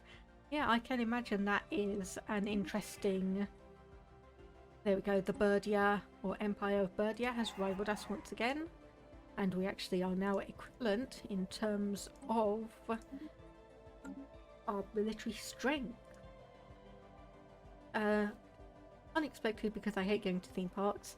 Oh, I can't see it because honestly, looking at and getting knowledge of like the infrastructure and engineering of theme parks and rides within is probably completely different to actually going there and encountering them and interacting with them yourself, especially if some of the rides that you're interested in seeing how they're constructed are ones that you wouldn't necessarily want to go on in real life, or if you're like me and you're not a big fan of crowds. Yeah, very cutting edge engineering combined with art and systems analyzing. Yeah, the whole, honestly, just the whole way that they design, like going back to Disney World, the way they've designed everything, the way that they did like all the initial research and queuing systems and everything, how they adjust like expectations for when you're walking around the park, which ride you're going to be going to. And I will say, if you've not seen the Defunct Land video on the Disney Fast Pass system, that is worth a watch. And if you've not seen it, I've dropped a link in the Discord previously, or I've seen it through some... Oh yes, I did. Yeah, I did put it in the chat like back in November. Okay, I thought I had. Yes, very interesting. And what I was actually really surprised by the fact that the Fast Pass system, actually implementing that is worse for queue times than actually just having no Fast Pass system whatsoever. But it was interesting to see like how it all progressed from obviously just having the standard queue that was like for everyone, where you had the like groups, and then the single people, so where you could just if you had say a 4-seater ride and there were 3 people in the group, you could put one of the single people through and add them to that, and how it evolved all the way up to the Fast Pass system, then the electronic system, so you weren't actually waiting around for things, and how it's all just been calculated and recalculated and adjusted and reworked everywhere. Ooh, another abandoned gateway. So this is the one... Is this the one that we just navigated to? It might be, or it might be a completely different one. So this... Yep. In the situation log. There we go. We have a link to the L cluster as well. And that has not actually linked into the Inari systems up here. So we may be able to push forwards into one of these systems and actually create a new choke point up there. And yes, I know we are going a fair bit wild with our Empire sprawl. I do not know how we're going to get this ship back unless we just do an emergency FTL jump. The scariest coaster you've ever been on, a Japanese one. Plastic thing pressed against your thighs by a handspan. Kept you in your seat. There were no better. Oh my goodness. At least you had a choice of 4 songs to listen to with you. Oh god. Oh goodness. Yeah, the scariest ride I've ever been on is the or magic carpet ride, where it's the one that stays horizontal but then just swings you around in like 360 degrees.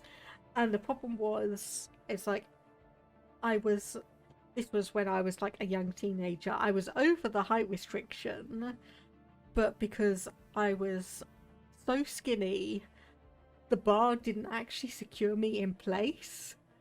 So whenever we got to the top of the arc, I was being kind of like jerked out of my seat by like at least 10 centimeters, and that was not a good experience, let me just say that. Obviously, I'm here, nothing happened. It was just, it wasn't that brilliant designed to keep me into the seat.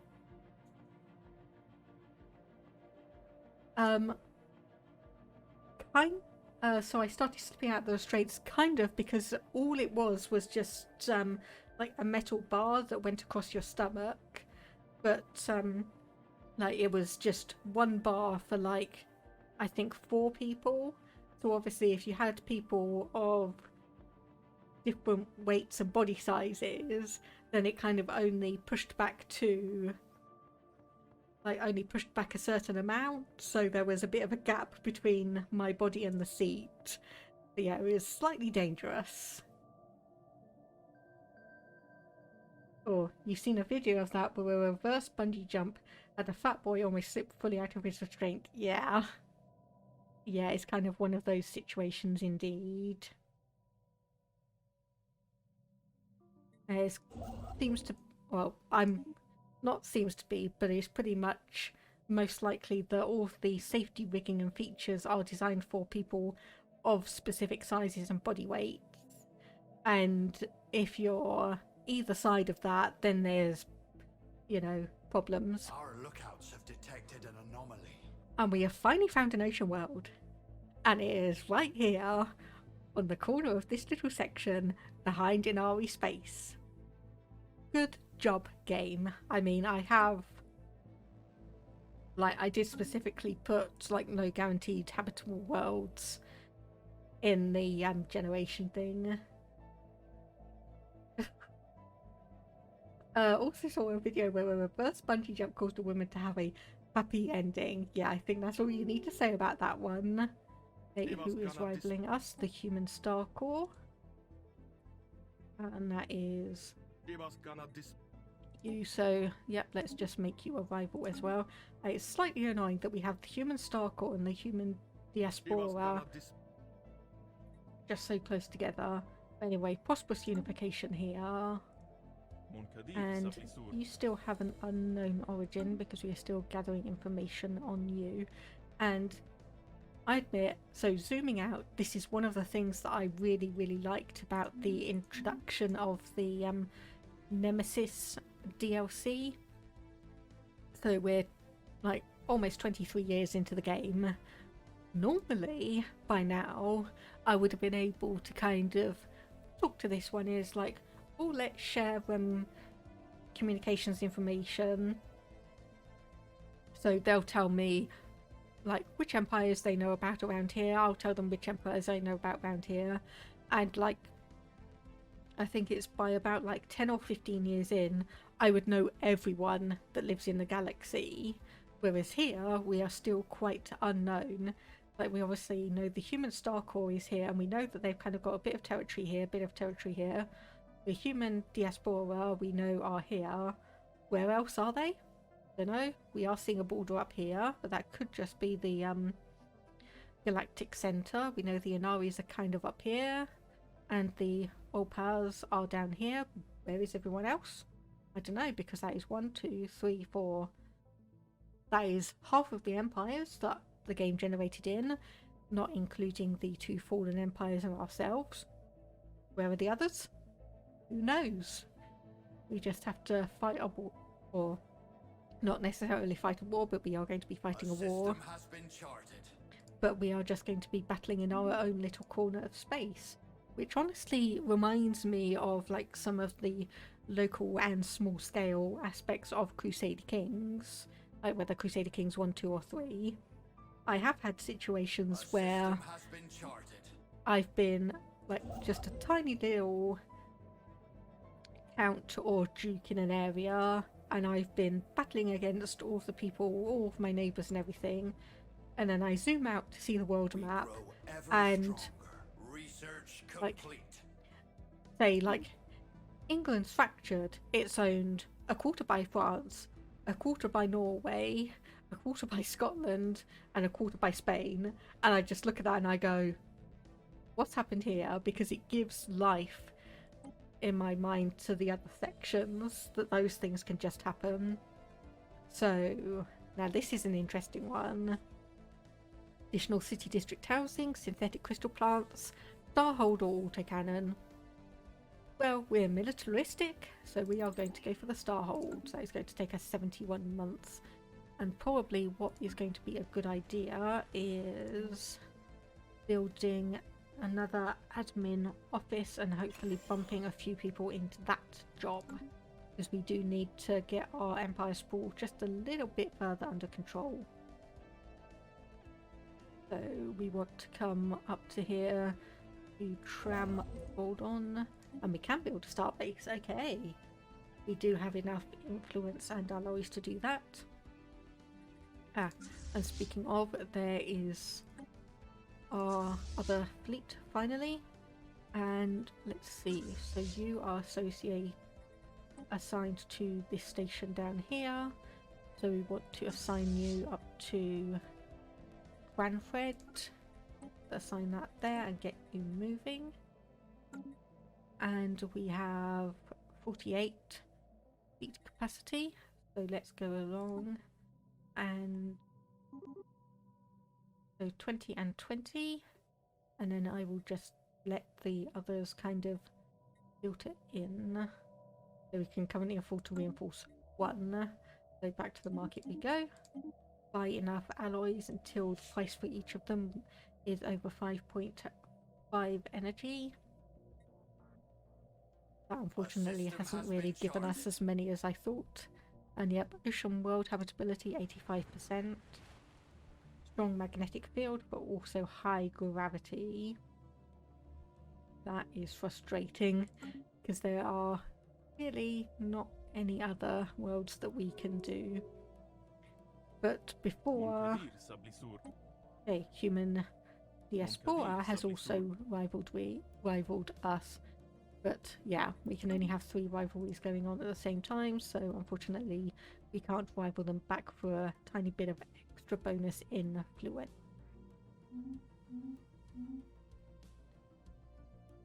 Okay, so that fleet is parking up there. Yes, anyway, we want a shipyard, and yes, that was the other one I'm missing, the hangar bay. That is what I'm missing, the hangar bay. So I think once this... Oh, okay, we've discovered volatile moats somewhere. Please let that still be within our influence area. What have we here? Okay, nope, that's over here. That's slightly annoying. So anyway, what I was saying is, once this gets built up, I'm going to be taking a quick break. We grow ever Just to get up, stretch, refresh, and we'll be back after that in about 15 minutes, just to give myself and obviously anomalous space-time continuum ahead. people watching a bit of a break as well. So then we'll get this bit, we can reinforce here, so we have a gateway and an L gate. So we will need to be very, very careful, because we have no idea where this is going to lead us. We know that this is going to lead us into the L cluster, but we're going to have to be very careful whenever someone, if it's not us, opens it up, because that is going to have a major impact on us. Okay, so you actually managed to get quite a few of the resources up there, and you're coming down and grabbing all those, so we will send you across as well. Build the mining stations and research stations. And up here as well. Okay, there we go. So that is now within our system. And we can come over here, prepare that one. We want to reinforce this. Oops, that's a bit too far zoomed in. Upgrade that for 200 alloys. And yes, I'm going to be taking a quick break, as I just said, and I'll be back in... Whoops, stop the camera moving around.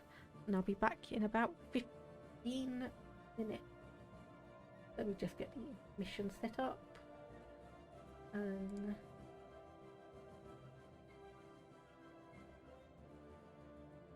Okay, should be good.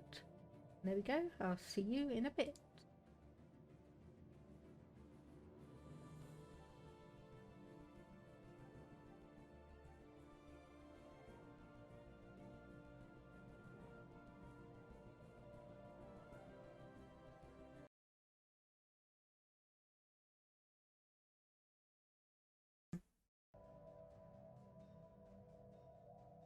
Let's try that again. Okay, I'm back.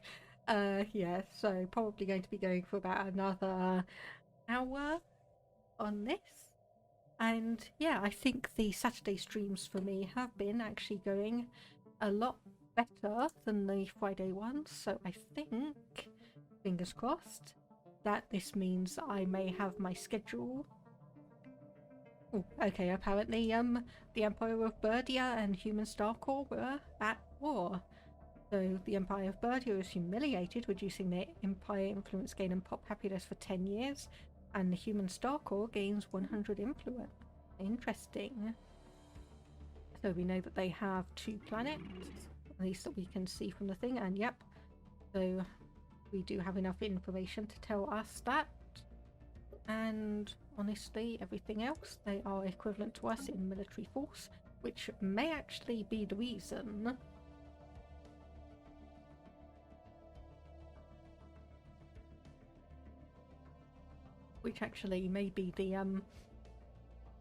reason why we are suddenly equivalent, them being at war rather than us suddenly gaining a load of military power. So anyway, how many can we reinforce with this fleet? Probably not that much from the looks of it, which is a shame. Let's buy a bit more to try and just bump up our stuff. Yes, the Inari are going to be the annoyance, aren't they? They are definitely going to be the annoyance. So we are upgrading the space station here, as we can... Yep, there we go, we can see that. I just love the design of all of these new aquatic ones, with like all of the glow and such. They are just beautiful, and the Titan, I think it is just absolutely ridiculous in terms of design. Not that it's overbearing or doesn't fit, but it is just amazing. Wait. Oh no, okay. I was going to say, weren't you guys just at war? But no, you have decided that you are going to be allying with them. Probably against... There's probably a bit of a, it was like they hate them and them. So then these two have decided to link up together. Yep, so commercial pacts. So yeah, they are doing a load of positive diplomatic efforts. Oh, here we go. After several years of gorging itself on the bountiful harvests of Brea Laura, the now considerably girthier Sky Dragon has once again taken flight. So we shall study the remains, which gives us a bunch of physics, society and engineering research. Or we could burn them for fuel, gaining us 1,000 energy credits and 100 exotic gases. But as we do have an exotic gas here. We just need the extraction technology, and it's only 100. We will study them. And of course there is also the potential that we have some rare materials in these areas as well. Yeah, those two are definitely starting to come together in a force, which means that it's going to be a bit difficult going to war against the birdiers. So anyway, crystalline entities, so potentially useful. So we could get crystal focus modifier, getting us plus 5% energy credits, or one of the military applications, which gets us 50% of the way to crystal infused plating. You know, potentially useful because that 5% bump is better than 50% of attack that we could just randomly roll up anyway.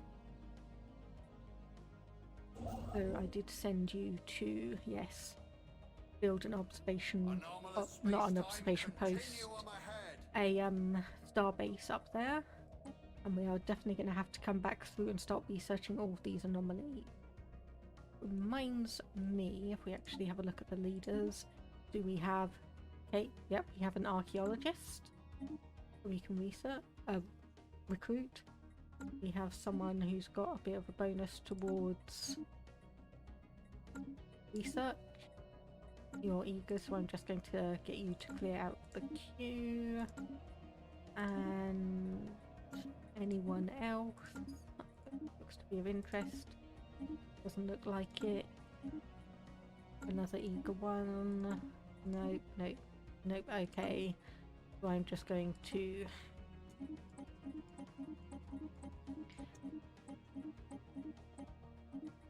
bit of those ones. So we do have anomaly research speed plus 35%, sorry. So we can swap. So that one is actually commanding a ship, so we can send them across to research all of the anomalies. And we have another maniacal person and one who's got the spark of genius. So actually let's swap those two out. So that is this one. You out for the spark of genius trait, and then this one for that trait. And as much as it's nice, I think we will get rid of you, and yeah, get rid of you, and then we'll swap these two around, I think. So the Western Horn is this one, and we will the archaeological one, because we have 1, 2, 3 within our borders, and soon to be 4, so that will help us out a little bit and get that done a tiny bit quicker. This research ship is here. I swear I told you to build the star base, but never mind. And what do we have up here? So we have obviously the Inari are up here, so we may be able to butt up against them because that looks like there is no path outside of here. We grow ever stronger. That station has been done, and we have, ooh, nice, we've got some drill somewhere. Unfortunately, yes, it's all over here. So we have another exotic gas, some volatile motes, and some drill, which is, oh, Tianki space whales there. So anyway, we want a shipyard for that. And this, yep, has a shipyard of its own. That's good. So we've got at least the basics of that there. We obviously have this fleet. Space charts updated. Yeah, so we may be able, maybe, missing 4 on there, which is no problem. We'll be able to get that in the next month when all the values tick over. A system has been charted. And there we go. So we can come back here and grab that. That gives us a load of minerals to deal with as well. So you are building stuff. Space charts updated. Research complete. Yeah, there's no way we're going to be able to go across there unless we actually get rid of the Inari, so I think they are going to be our... basically what we are going to be going for, so we'll try and get another asset there and unlock some research. So we want fleet supremacy. Yes, indeed we do want that.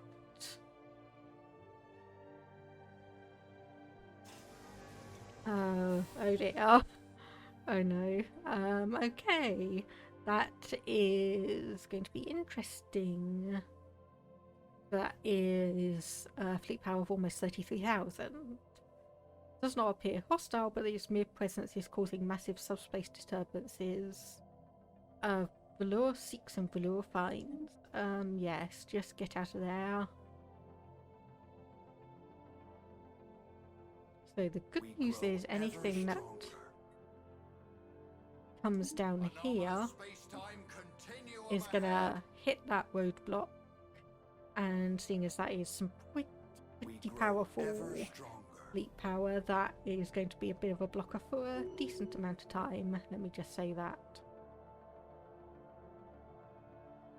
Okay, so potentially where else? Destruction ship in a Trappist system.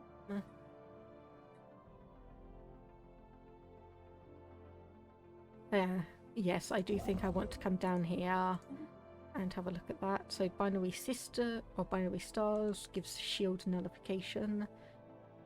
This one sublight speed reduction 50%. That doesn't have any impact or effect on fleets. That shield nullification.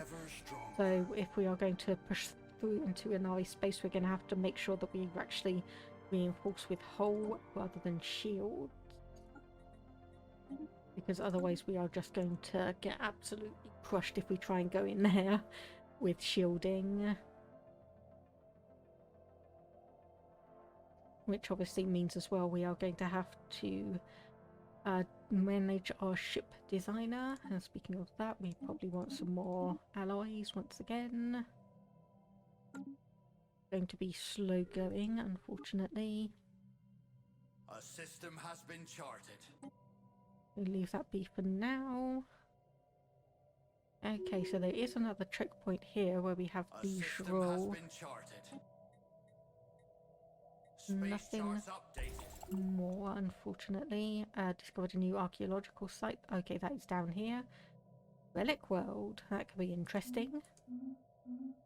I don't quite know how,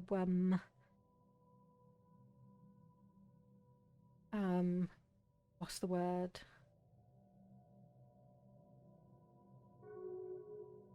What is the word? Oh my goodness.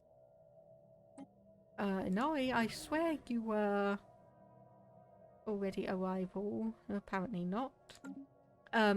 I don't know how habitable, there we go, that's the word. I don't know how habitable that is going to be. 70% actually. So that is a bit out of the way, unfortunately. We want to come back here and no, we want to manage that carefully. And yeah, let's go and get some more research done. So we want to... Okay, we're lacking 21. Just from there. What have we here? Okay, so the Inari and the Birdios are in a non-aggression pact, which...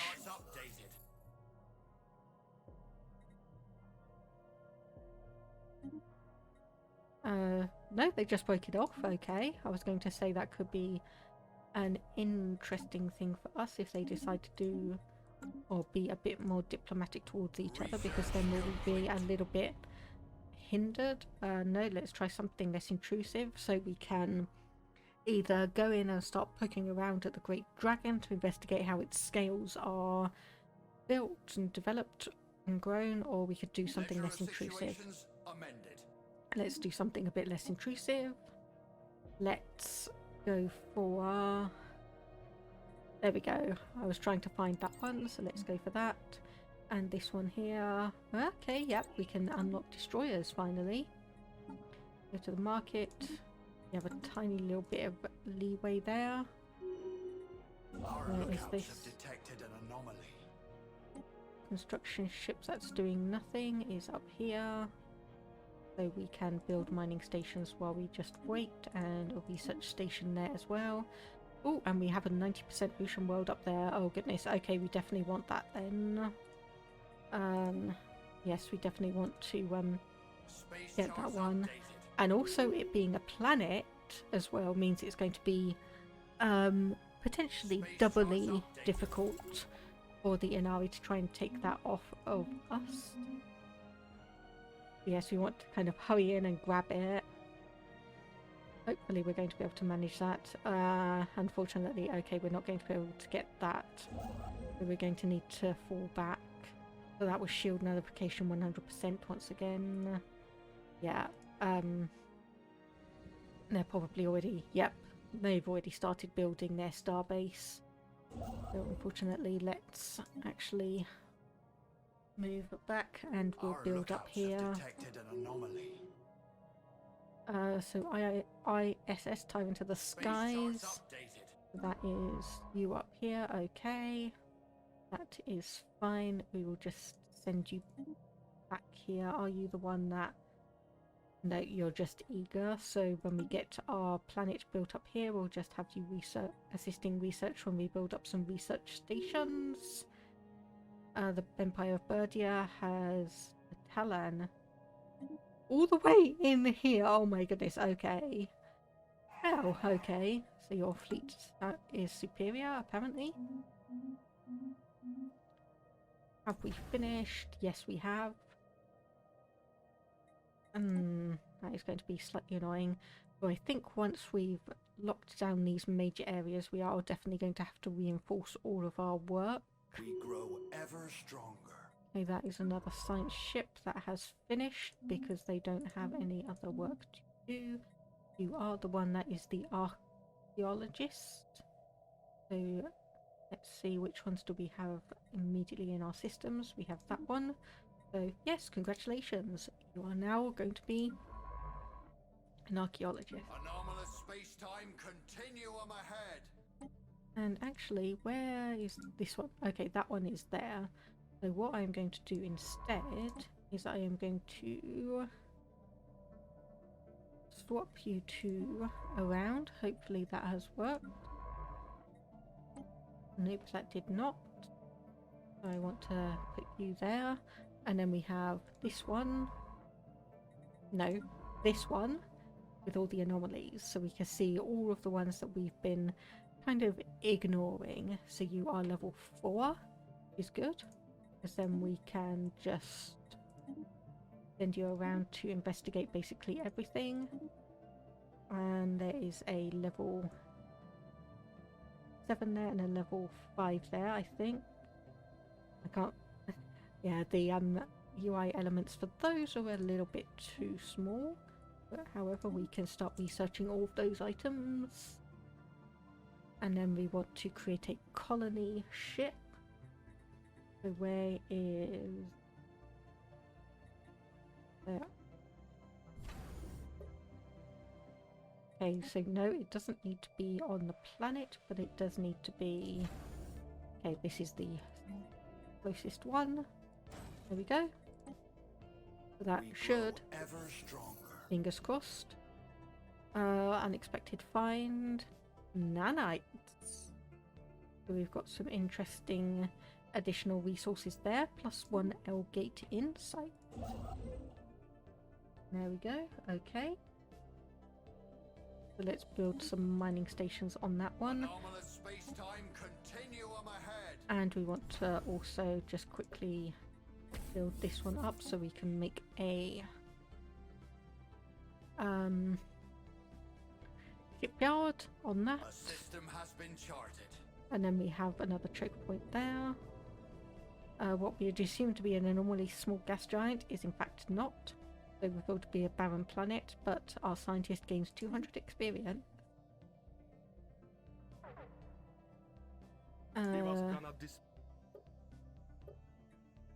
Why? Oh, is it just honestly because we don't actually have an envoy and it's finally reached the level where it is falling? That probably is it. Ooh, okay, that is good. Extremophilia, and we get 1 exotic gas. That is always nice and worthwhile. Okay, the Anaris have an unexplored wormhole, which is probably kind of absolutely fine. We need a new job here. So what can we do? What do we need? We have plenty of amenities, and what would be good, honestly, is just getting another metallurgist job to get more alloys, seeing as we are getting plus 50 a month. Grow ever stronger. Plus 52 now, technically. And where do we want this construction ship? I think we could probably just disband it. We don't have any more need for it. This ship, yeah, let's reinforce you and actually get you a bit Space charts updated. modern. And there is unfortunately, annoyingly, another ocean world up here. Yes, we are going to be at war with the Anari pretty quickly, simply by the fact that they have resources and stuff that we need. So we have our colony ship here. Good, good, good, good. So we want to bring you across, and where is it? There we go, colonized planet. Let's call it something something prime. It is unfortunately a planet size of 13, but seeing as that is the first ocean world we've actually seen that we can colonize. We grow ever stronger. Ooh. Our detailed survey of Krant C4 has revealed it may once have supported life. Terraforming this planet would theoretically be possible, though we'll be able to be terraformed once the climate restoration technology has been researched. So which planet is this? That is one again up there. So that is 3A, which is a tundra world, which has 5% habitability for us. And apparently I completely forgot about that. Let's go for another pop growth speed option. We grow ever stronger.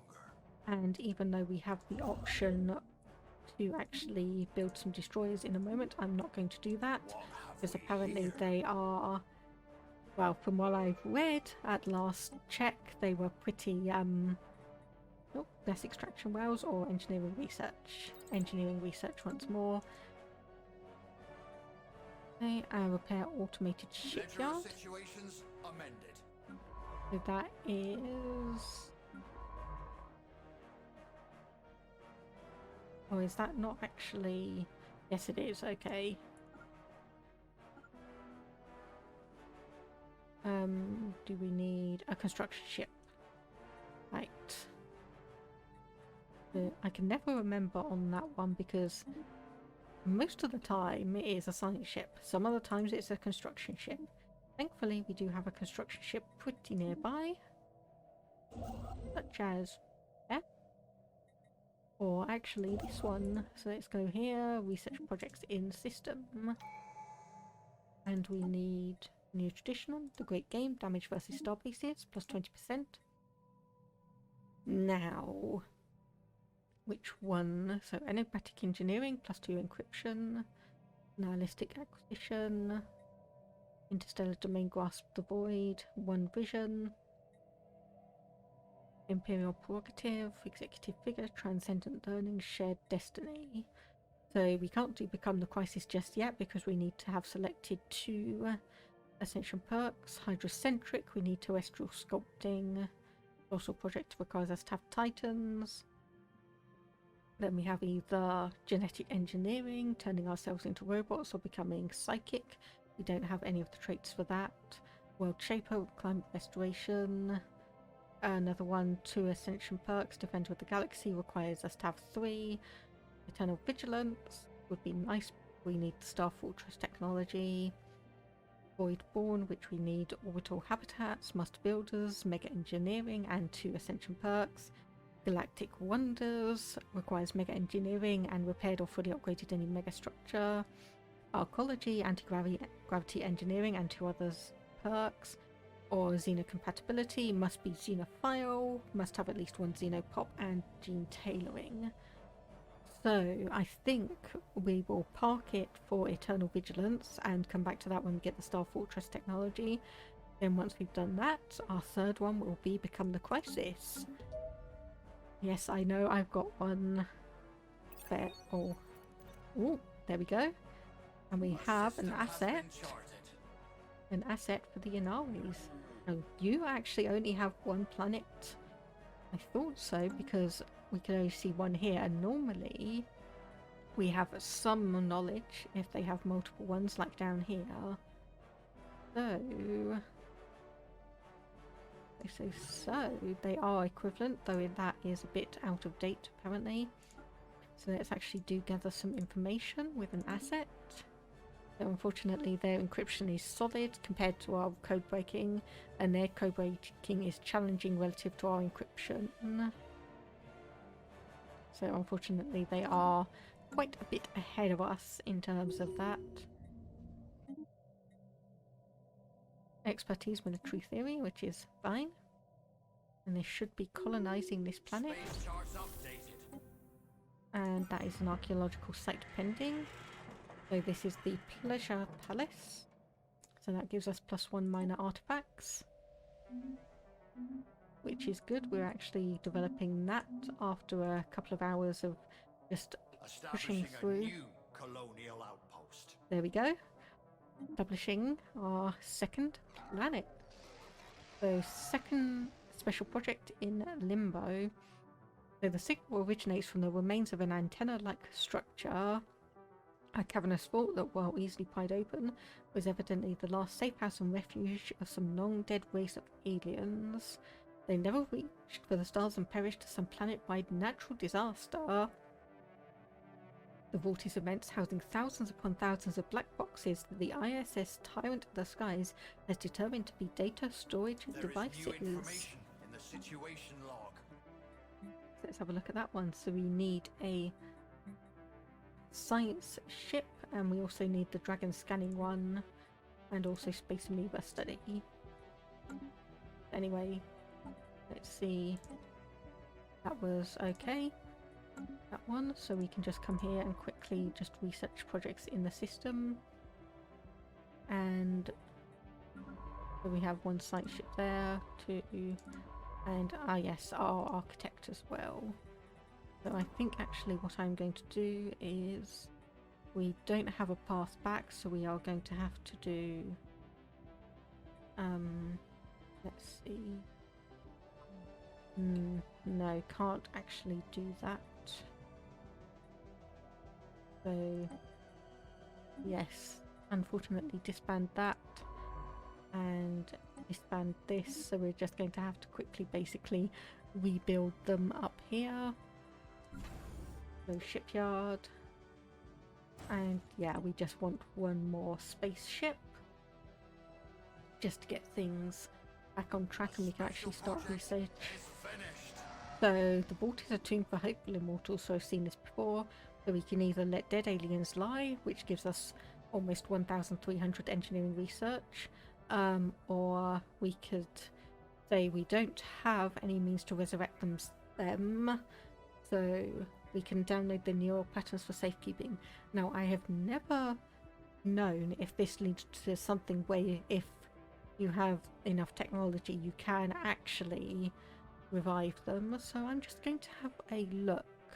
So Stellaris, event Limbo.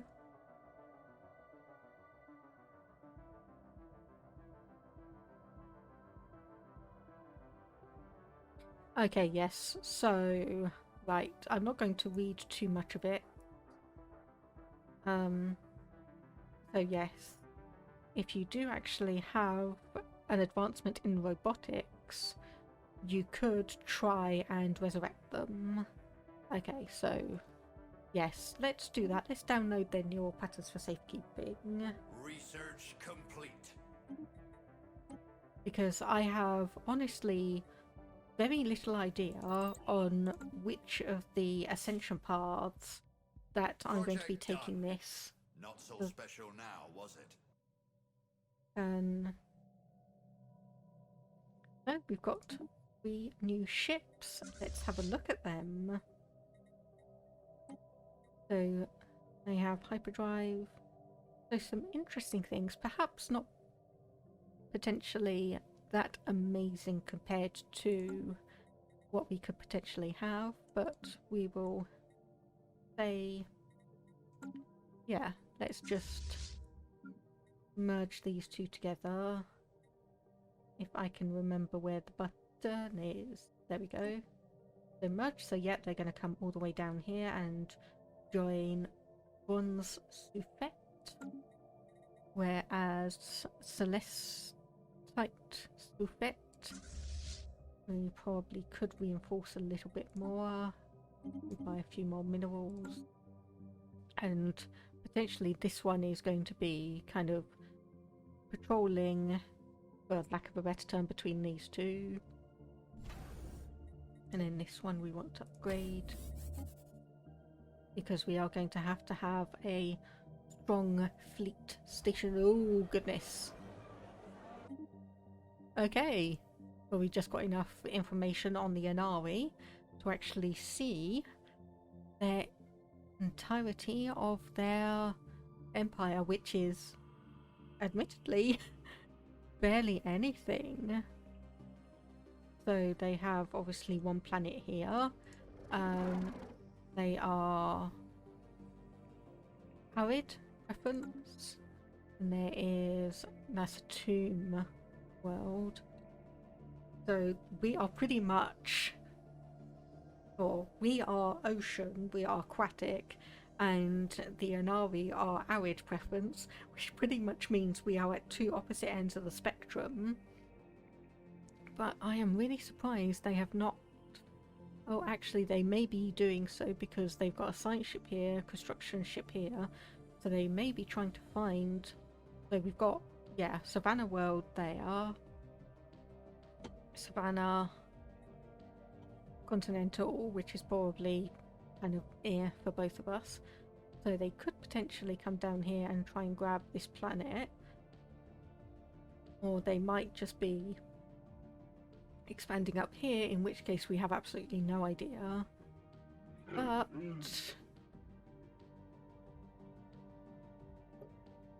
But if we could risk it, we are 3 jumps to their home world just from here. There's 1, 2, 3, 1, 2.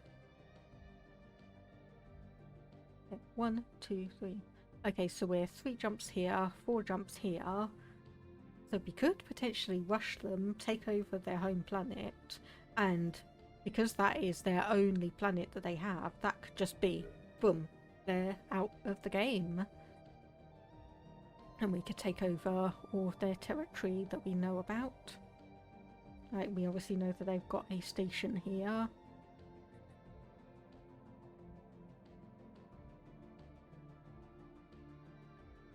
And that could be interesting. We do need to be a bit careful of how we would approach it.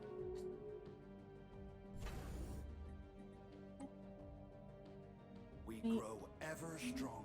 Human Star Corps has rescinded their rivalry against us. Let's actually just continue with the science ship and continue researching all of these anomalies. We have this one, yep. So let's go for you, and we want to investigate the giant sky dragon, which I am hoping, the reason why I chose this one is because that gives us, there we go. The Dragon watched our science vessel, did not react as we subjected it to several deep scans, provided us with fresh insights into its biological process, though the secret behind its scaly hide remains elusive as ever. So researchers forced to admit defeat on the matter, but they assure us they nonetheless be able to put the knowledge they have acquired to good use. Ever stronger. So we have a good amount of influence. So what we probably want to do is, yep, so we'll come up here, build a star base. Actually, no, what we will do instead, we'll build a star base over here, because the Inari could still kind of come in and sweep this from us. We need some more minerals, so let's just do that. So you are, yep, so you are coming down here. Floats a portable data bank. Cover study. Issue special project, the There is Prince. new information in the situation log. Interesting. So situation log, which one was that? Okay, so it's a one of these rather than something that we need to research with the science ship in location. That's fine. So asteroid, proceed carefully. Yeah, proceed carefully. So +4 energy. Fine by me. A surprise catch. So human diaspora, we have got a new asset. That is, yep. Is them. So you are, so extort favors, spark diplomatic incident. So we know roughly what you are capable of. And let's just, once again, actually, you know what, we'll do a monthly trade on this. So 4 to, oh no, not 104, goodness, 14. So we will do, no, we can't actually, 24, no, we can't really necessarily afford that. I mean, we can throw a bunch of minerals into the market to earn us a bit more. Project done. Not So so there we special go. now, was it? So once again, flagella are fascinating, so we'll gain +5 to our evasion. And derelict station known as the Star Petal, a celebrated luxury resort. Station was pulled into the gas giant's atmosphere, it suffered critical damage. Continue on and see what happens. Oh, abandoned military spacecraft. So send a science crew to the lab. Ledger of situations amended. So there we go, just make sure we know where that is. Oh, down there, okay. So this science ship.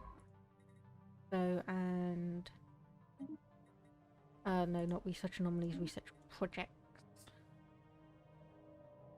We grow ever stronger. That one is done, so we'll come back up here and grab that one. And where is our other construction ship down here? How much will that be? 180, so yes.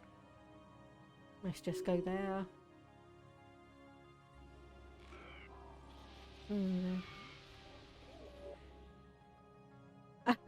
Okay, I forgot about this event. So this is like, or basically a great playwright who lived some 600 years ago. So further evidence of the superiority of the Pictoling race. So for 5 years, plus 15% unity and plus 10% citizen pop happiness. Or we could say stop this nonsense and gain 125 influence. Oh, seeing as we are gaining influence at a decent rate, let's just do superiority A reaffirmed. new port to call home. And there we go, we have our new settlement. And along with that, we can have a shipyard, and we will be able to build a fleet academy there when it is done. And let's just go through here and fleet academy. We should be able to add that onto all of the ones that have a shipyard that don't currently have something in that place. Silicone life We grow forms. ever stronger. And then down here to that one. Special project is finished. Oh, okay, this one, the Invisible Death. So our excursion into the Stefan labs has progressed our engineering research. So we gain information on super solid materials. Technology secured. So that is that one that was down there. Yep, okay, so we'll send this one back to our home planet and research. Oh, come on, mouse, behave. There we go. And we also finished the amoeba ones, so we can start research on that. We still only have 1 out of 7 insights for the L gate. And what can we do here? Yes, Strikecraft, because we are way behind on that. And then this one. So, stray asteroid impacted the station. Ah yes, this is like the Titanic-esque one.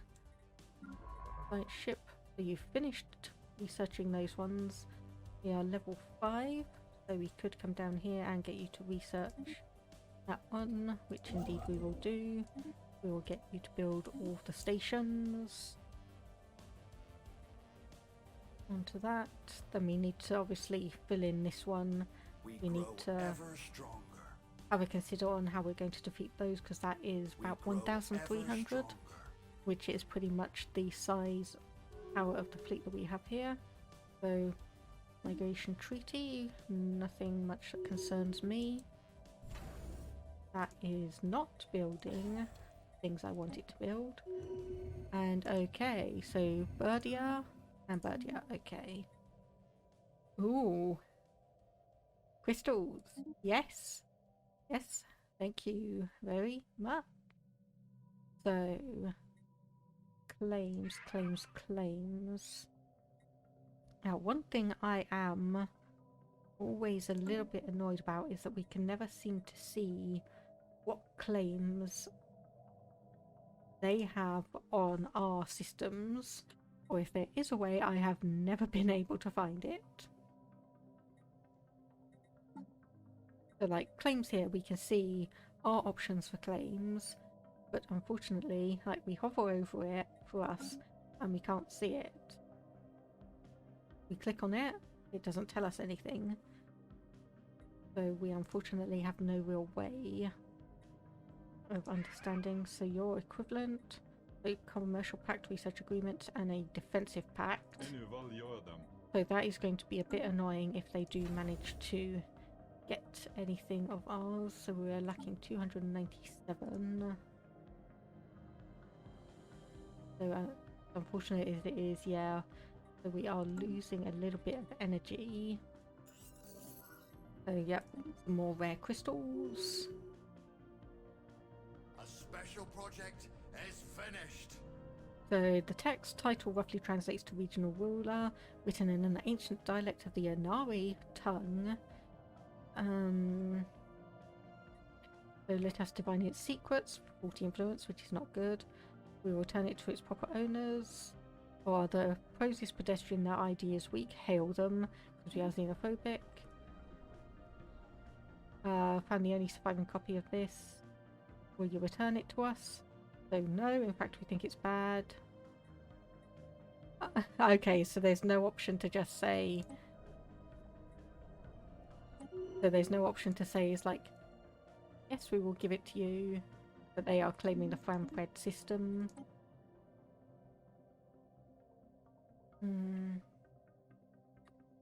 Yeah, quantum energy, so that would be good, seeing as we are starting to lack a little bit in dead energy. Nope, that is not what I wanted to do. Okay, you are building mining stations, so that should return us to a net positive in a short while. Okay, they don't look like... We grow ever stronger. They have kind of tried to come down here a little bit. No, they have definitely not.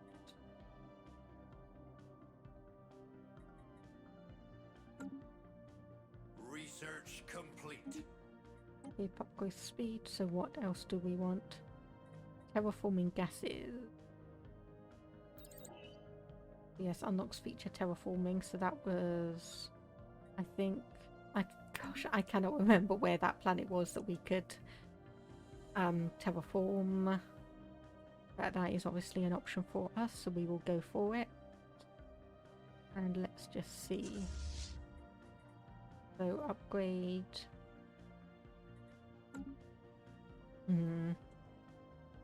Yeah, so we are definitely going to be leaving this on an interesting note for next week, considering all this work.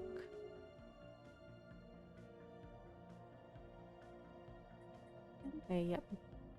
Mining stations. All the mining stations. We grow ever stronger. Intellectual booty.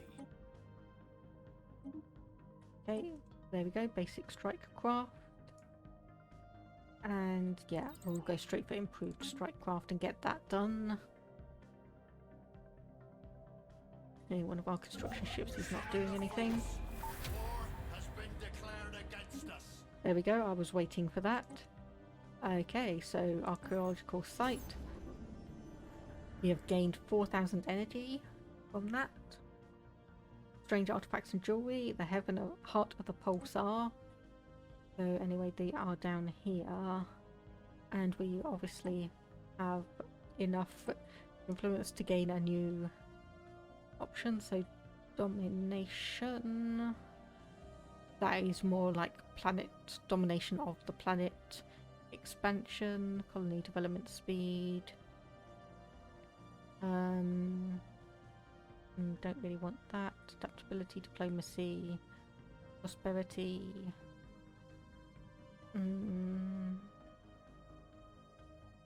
Subterfuge, maybe? I mean, what do we have under this one? Habitability. Basically, I'm trying to look, I was going to say, is there one for starbase capacity, because we are 1 over and that is absolutely tanking us. Yes, there we go, unyielding. Okay. That has been finished, so we can remove that. Missing war goal.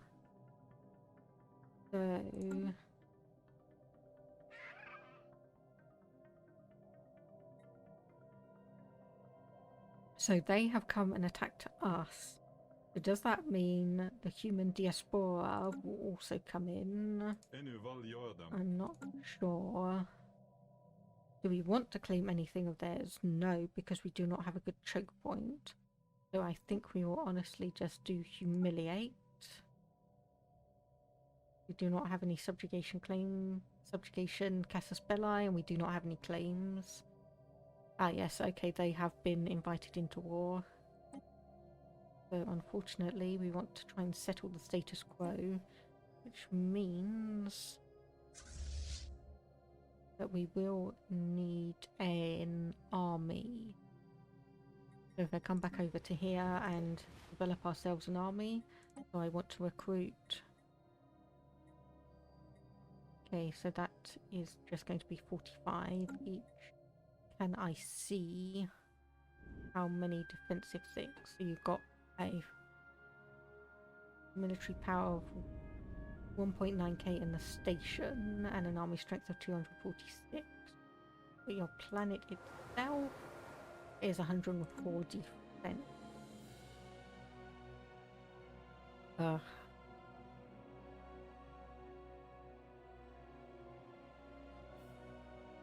So do I bring this over here and try and reinforce that? Do I build that up? Do I try and hunker down because we do have a choke point? Potentially. So that is our station. Upgrade to a starhold will cost us 500 and 480 days, so a bit over a year. And we have a shipyard and we want a hangar bay, which will take us 180 days or half a month.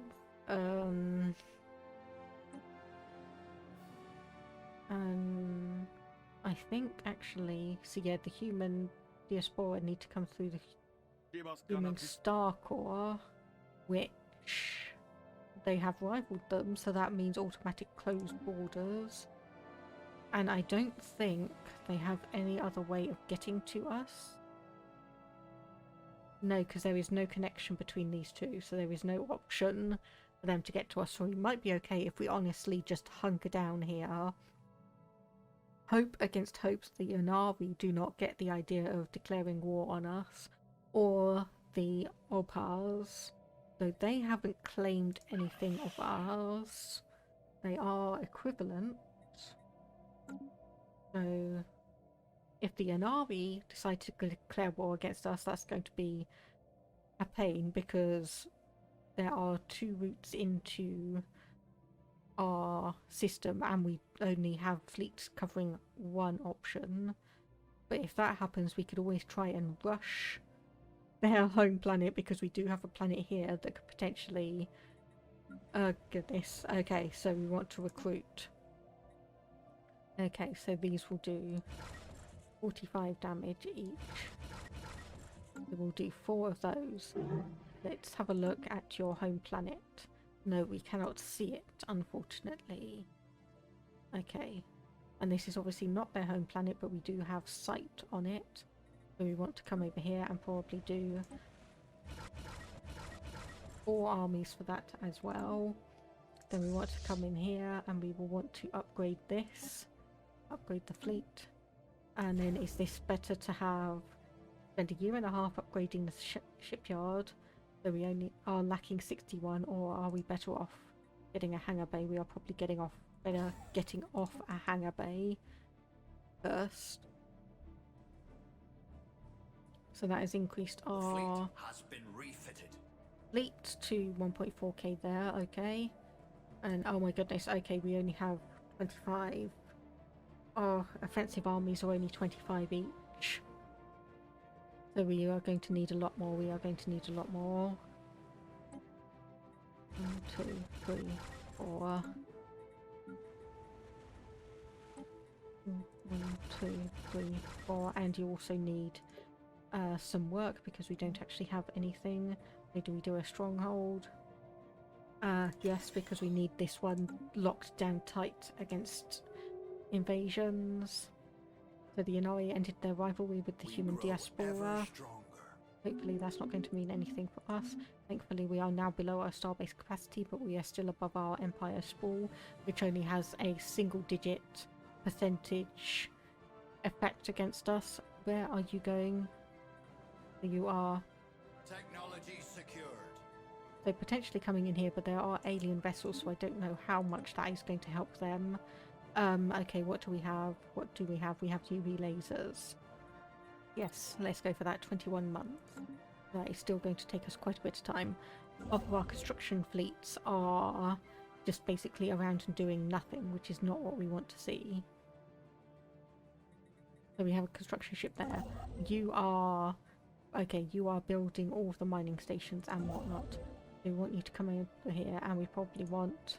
build a starbase outpost in here just to fill in that hole, because we do not want that. That is annoying for us. We do have a tropical world up here, which is 50%. We have a relic world. Let's actually have a look at that and see, are there any special things? No, nothing there.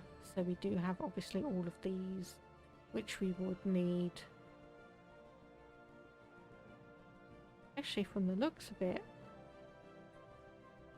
wait, so maximum mining districts plus 6 max generator districts plus 6 max generator districts plus 3. Crystal mines, gas extraction wells, moat harvesting traps, and engineering. Okay, yes. We do need to colonize this. We do need to colonize that one. So hopefully that is being done from the nearest station, which should be that one. And we also have all of the archaeological sites that we need to do as well. So we need to excavate that one. And then basically we are a complete holding out stalling for this one. And apparently we are gaining attrition even though we are doing absolutely nothing. We can reinforce the fleet, so we have 17 out of 20. Fleet manager. So we can afford to reinforce 4 ships. Okay, so we could actually reinforce this and get it all the way up to... Yep, let's do that. So hopefully that helps us out a bit. And we can honestly just stall them out. Okay, we need a job.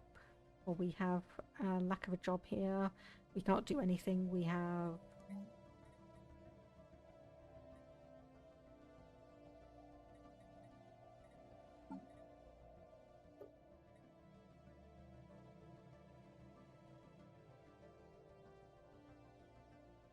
on ocean worlds, agricultural districts are uncapped.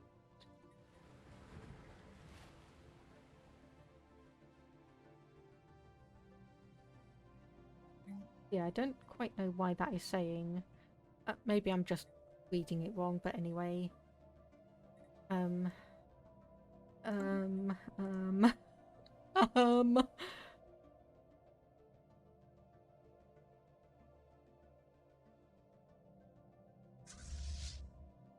Oh, I was reading that wrong. Okay, so it's 20 of the corvettes and then 3 of these raider fleets.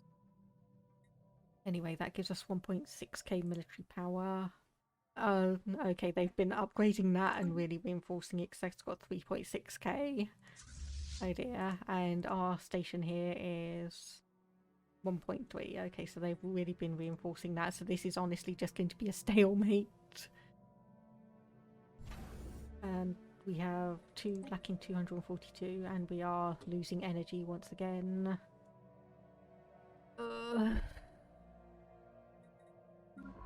Night ship, what are you doing? Nothing. You are our anomaly person. Okay, that is level 6, so I think you should be able to manage that fine. And we can come over here and research that, and then we can come back through here and research all of these. That is level 4, so you will be fine with that one. Any here? There is, yes, a level 1 there, a level 4,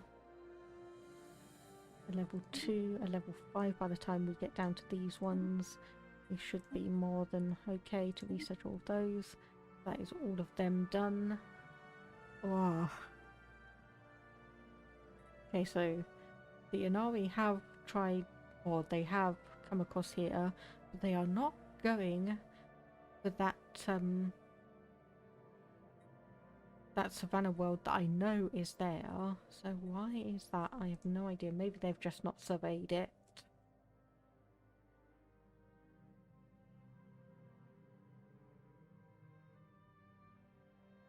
Research complete.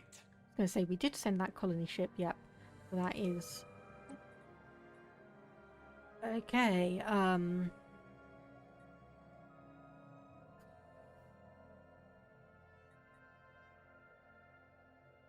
so we have a tiny bit on energy siphons. We know about.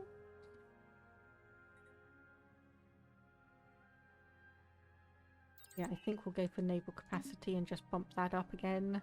Yeah, basically this war, nothing is happening because I can't attack them. Ever stronger. I don't think they can attack me. There is that. Yeah, those are just the defensive platforms there. Okay, so we have actually found someone new, wherever that was.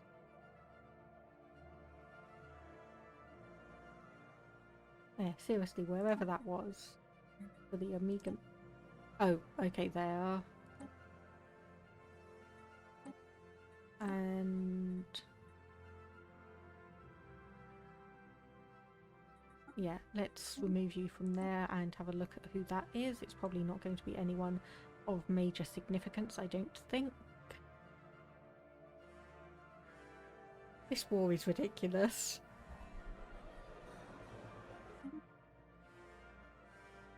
We grow ever stronger. Yeah, this war is ridiculous, and apparently the construction ships are doing absolutely nothing. Is not what I want you to do. Okay, well, we honestly might as well just get you to come down here, assign you a general. Charismatic army morale, yes. We'll do that and assign you. And then the other transport fleet up here. We will get another charismatic person, why not? And just basically get you to... Yep. Just stay around the station there. More technology. And what do we want?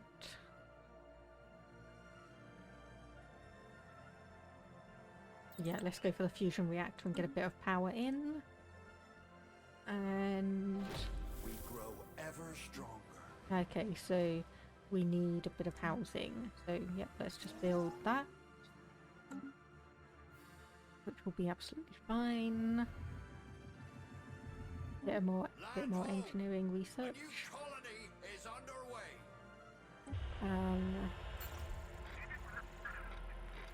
So first contact there is doing absolutely fine. The construction ship there. We want to come over here and build a star base. We want that little bit of extra energy, seeing as we are sinking a lot into this. So consumed. Ah, okay, the armies are actually consuming a fair amount as well. So if we disband that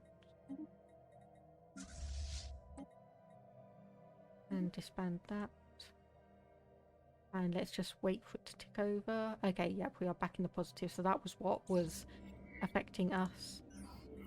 Do we need the minerals? No. We will not risk an altercation, so we will just return it to them. Where is the other construction ship? That is all the way up there. We'll come down and start building star bases in these sectors.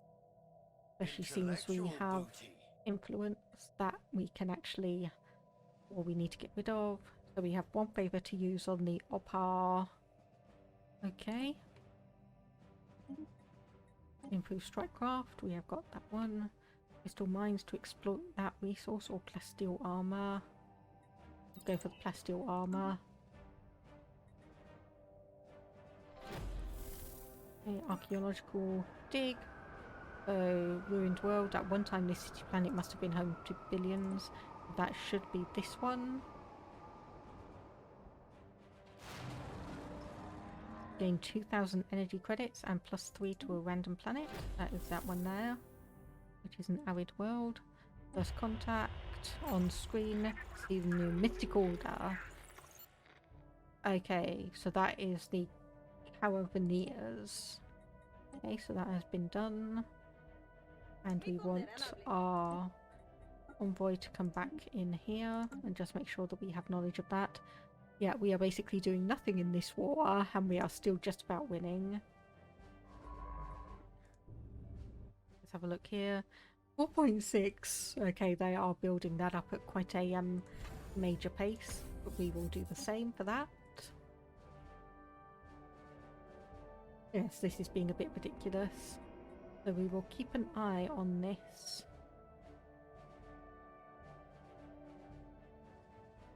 "42 years and 3 days away." That is 85. Yeah, keep an eye on it. We'll gain the same engineering research. We just want to Grow ever stronger. keep an eye on it. Needless to say.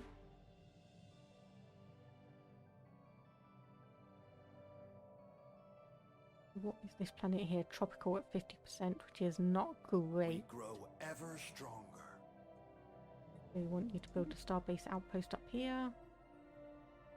Oh, and we are gaining almost 100 minerals a month.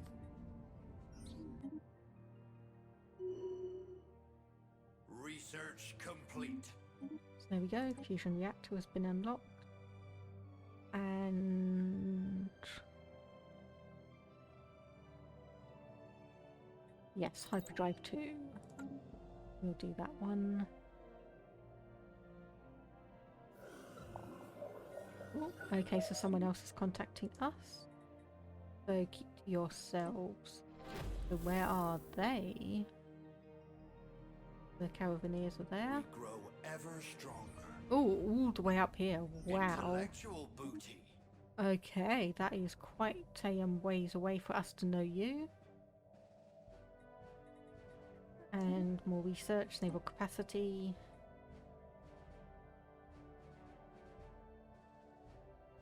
Yeah, let's go for a bit of atmospheric filtering to get our habitability up and a bit more research.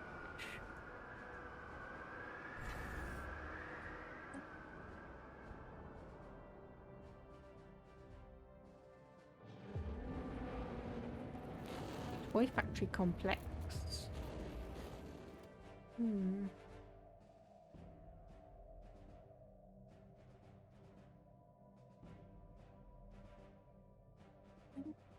Unfortunately, that is one of the planets that we cannot really occupy unless we genetically modify ourselves, which I almost always go for that one, so I'm not sure if I want to do that. So let the coffin continue. No, we'll open it and study the corpse. We want to see what happens.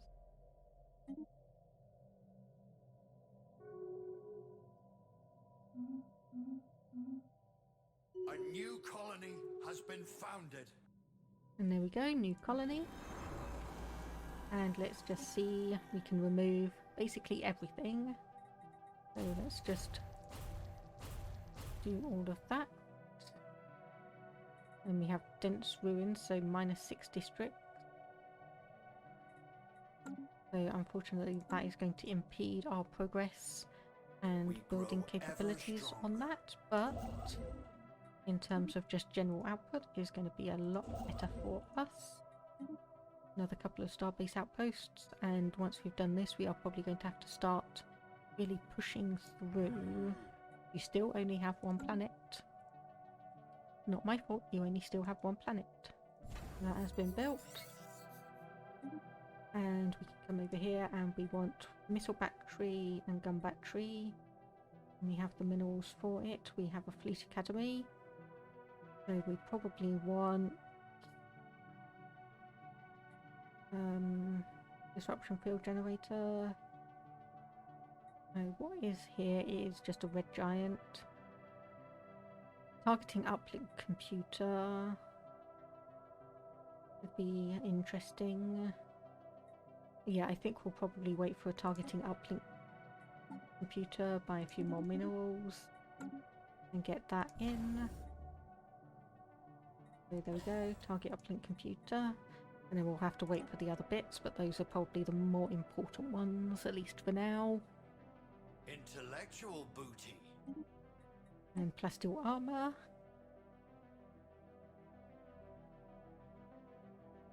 And what do we want?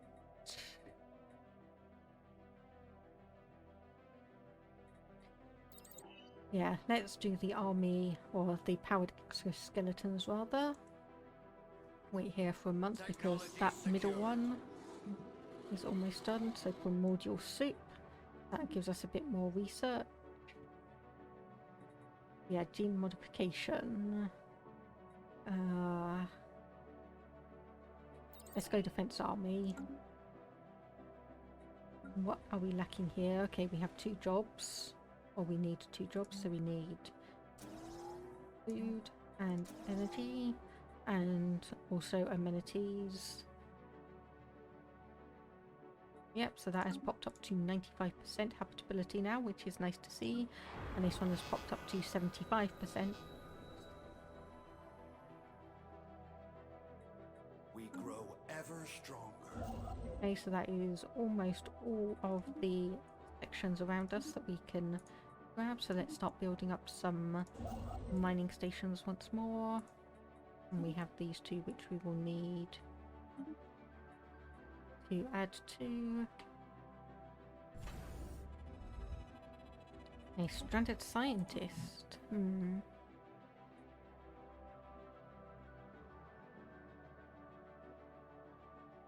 50-50 on adaptable versus paranoid, or she may join our cause. Well, let's see what she's like. Expertise in computing and a spark of genius. And let's just see. Okay, yeah, we'll swap you out. technology do that one. That will be just a slight bonus to that, just to help us out a little bit.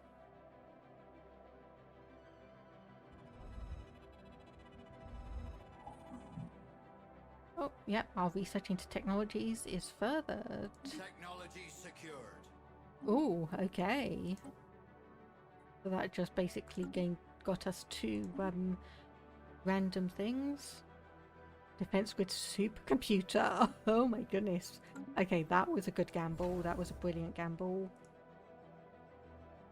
Yeah, defense grid superpower. Supercomputer rather. +8 defense platform. Oh wow, yes. Here we go, defense platforms. Unfortunately, the alloys are the one things that we are really lacking in. We grow ever stronger. That has been done. Okay, so you are moving across here and build station starbase. And then we'll build, or move over here and build a starbase. Archaeological things, keep searching the Omni Codex in order to prevent their extinction. A couple more things there. And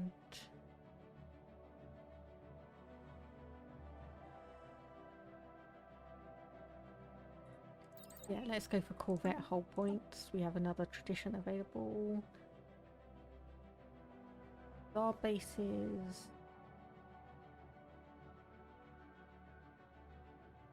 Yeah, we'll go this way.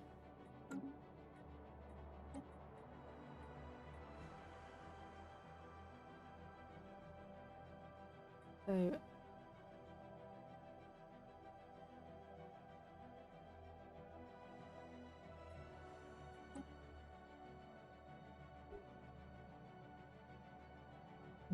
so unfortunately, I'm not quite sure how we are going to survive this because we are at 77% attrition versus their 69. We may be able to squeak by and just honestly just do a okay, so we have 98 naval capacity and fleet limit is 70.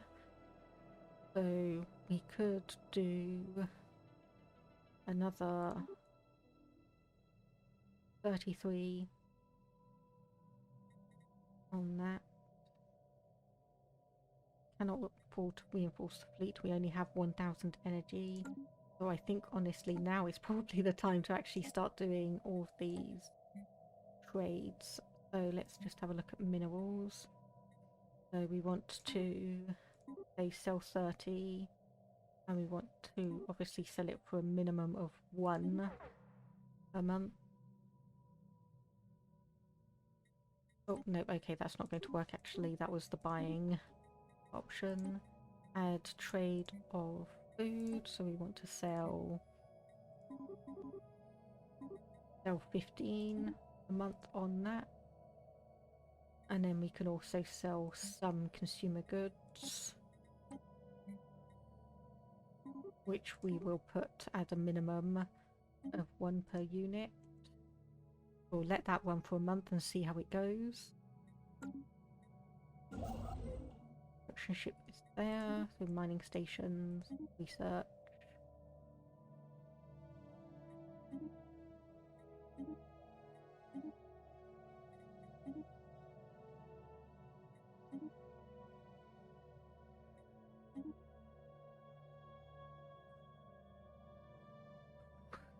Yes, this is making me a bit nervous.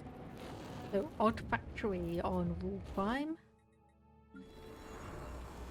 It's absolutely fine. Absolutely fine by me. Hyperdrive 2, we have gained that.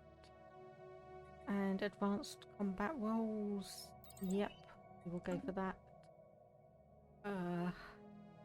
So unless we basically do a complete suicide charge into here, they've got 4.5k versus our fleets of 1.6. even if we add in this one, it's not going to be that much. A massive space battle. In the situation log. So this one is okay, all the way down there, so stop tracking it. We researched that. Anomaly. I think that is actually almost all of them done. Yeah, that is going to be all of them done. So as soon as this one finishes this excavation, we can come up here and grab these two. And then that one. Or do we change this scientist out for a new one that actually has an archaeological skill? I think we may do that instead. Like right there, we have one that has the archaeological skill, exactly.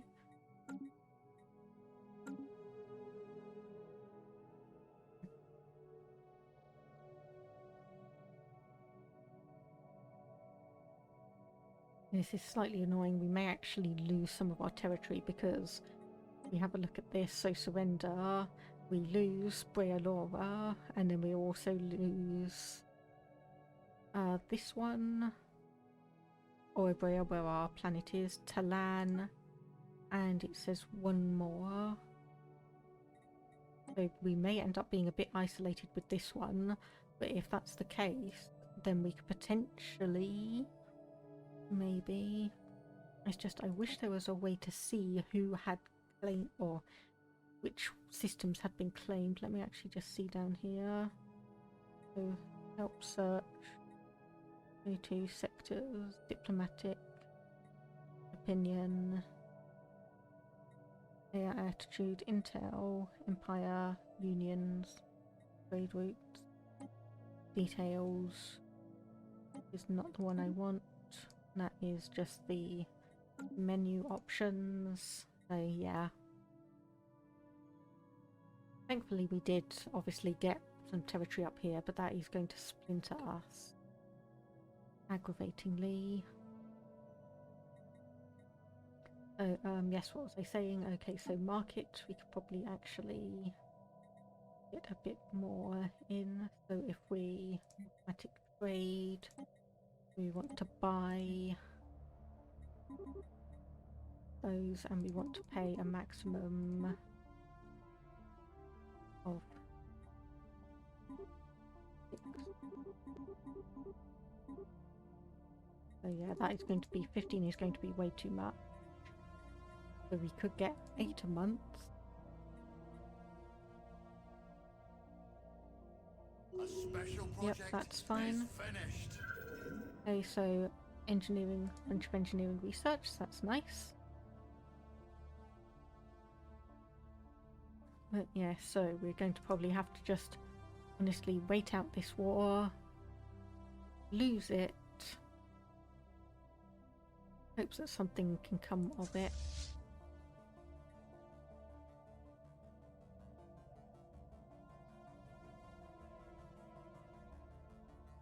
Intellectual booty.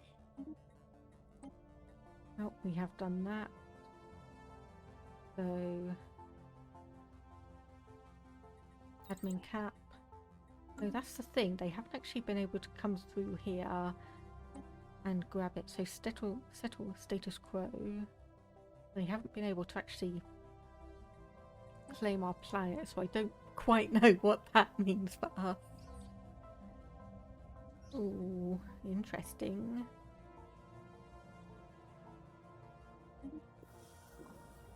For the Huskos. Ah, okay, I thought it might be the case.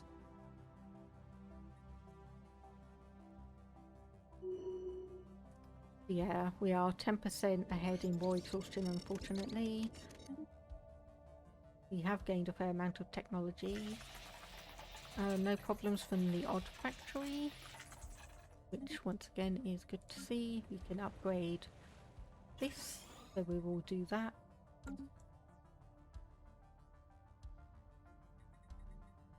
That is not enough housing for all of its population, but we will sort that out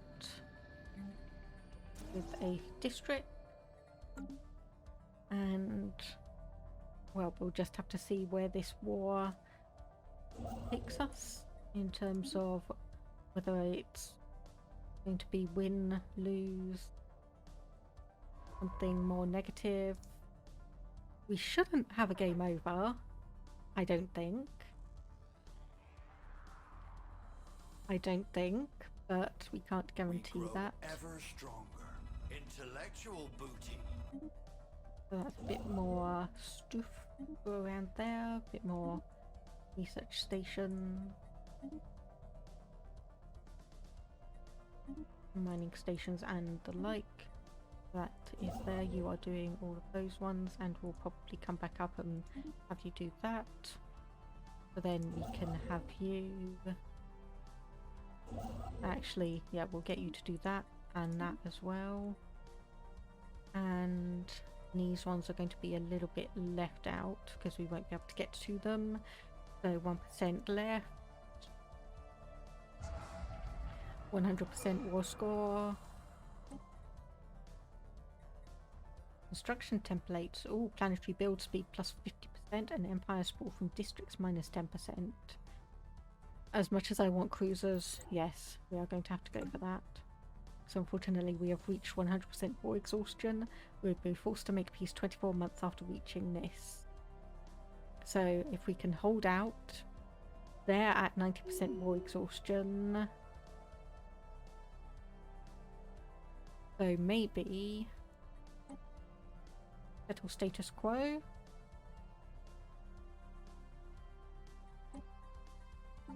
Get more mineral or get more alloys.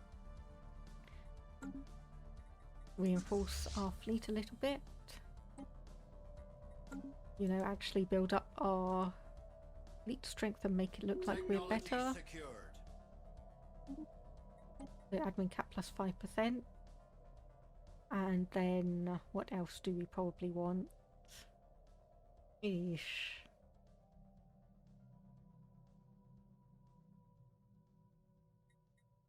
Once again, I think we'll just go for naval capacity and just hope against hope that we can get something done.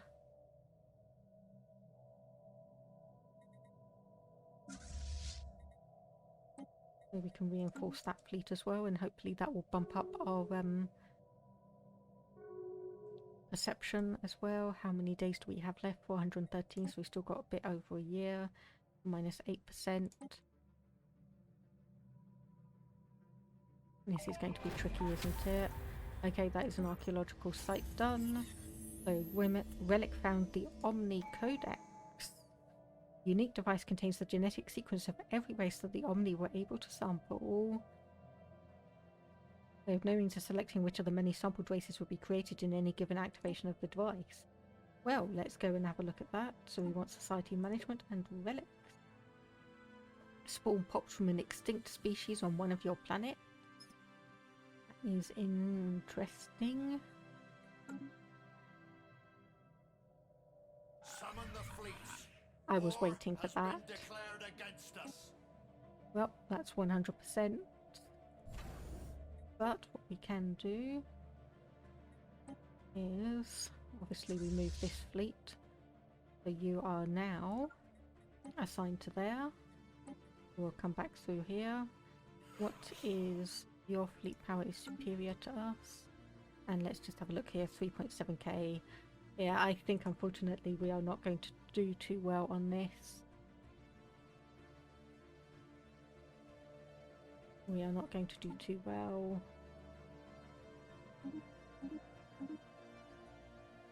We've got 358, which is nowhere near enough. We need 500. So unfortunately, what we are going to do that and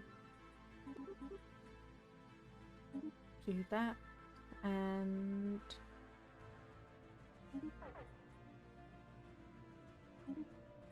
$508. We can upgrade, but whether we will be able to do anything about it. Okay, peace offer, status quo, thank goodness. Okay, so then we can move all of this over here. It will take a while. but we now have 10 years of peace against them. So maybe, hopefully. Do we need a war goal? And we actually are sitting on quite a lot of influence. So let's use some of that. And let's see if we can press forwards and make ourselves a little bit of a choke point. There we go. Make claims. So then we can put conquer as our war goal. And while I recover, I think that will be... Actually, you know what? We'll go for 10 more minutes and then that'll be it.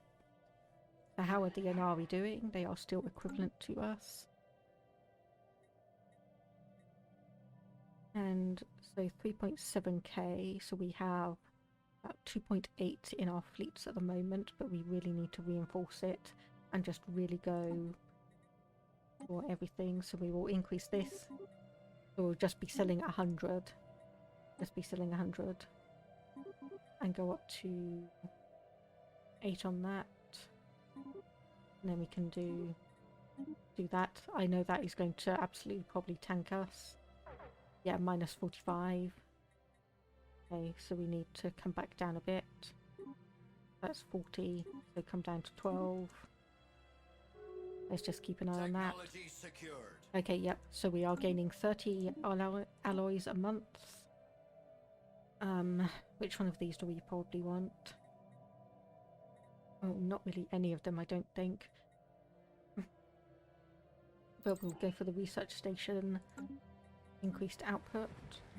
We will put ourselves a research lab here, most likely. Yes, because we have one specialist that is unemployed. We will do that. You are doing fine.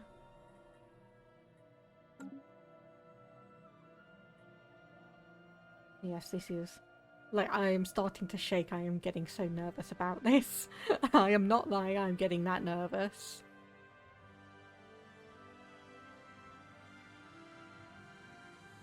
Okay. That science ship is in orbit there. We want to come back and reinforce you. You, we will... I know there's no science things here, so assisting research is a bit, No, no, okay, no, that's why you're wandering around there, because you need to do the, archaeological stuff. You are assisting research there, yes. So we want to actually change you, we want to... No, because we can't do that, because we just asked you to go and do some research.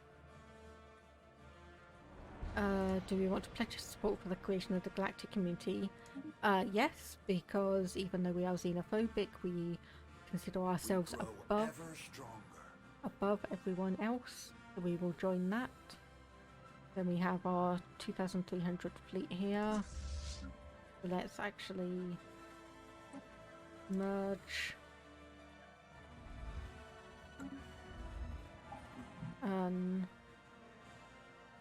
Okay, yes, you will have your 200 credits.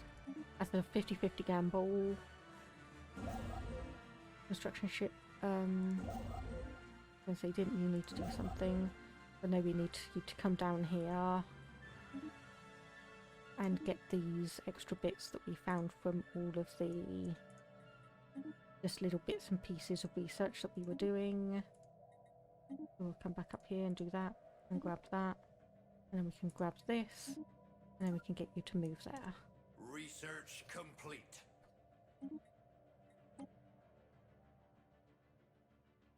More shields. More shields. So that is a standard one that has no conditions, that has no conditions. Shield nullification. And a nebula. Okay. So where are we on this?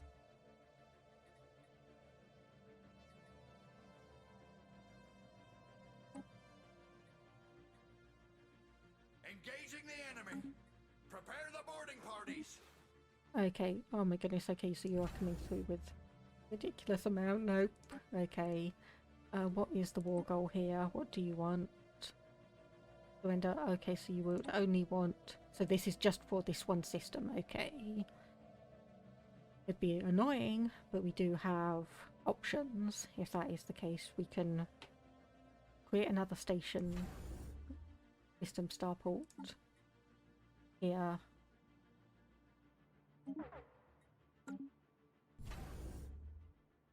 Still lacking 66, okay.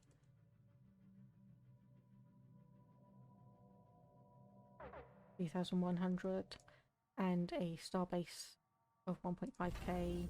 Defences, we cannot afford any defence platforms. Eh.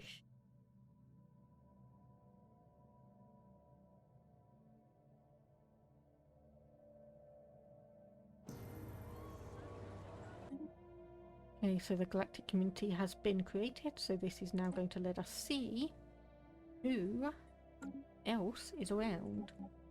So we'll actually turn down... Or do we actually know? So we have 1, 2, 3, 4, 5, 7, 8. No, we're still missing 2 plus the Fallen Empire. Still missing those 2. 4.8 versus 3.2 and a space station.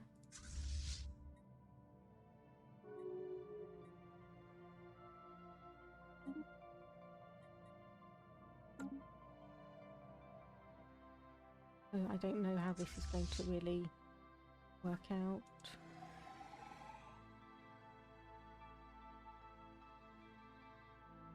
So bring you back. And there they are.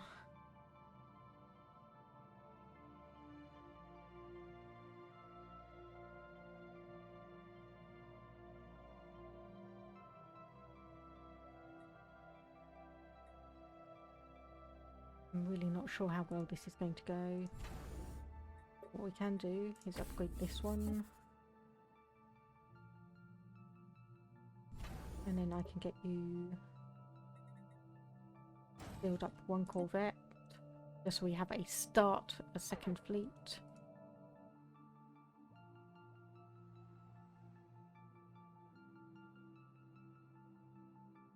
Okay, pull back. Let them engage the station first. Oh, nope, they're retreating, they're retreating. Nope, they're coming back. It's like, they're retreating. No, they're not. Yes, they are. No, they're not.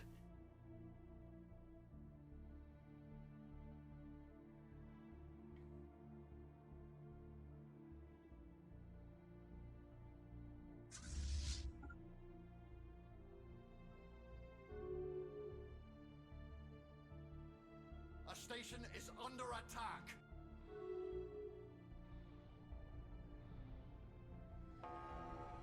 And there we go. We are in. Engaging the enemy.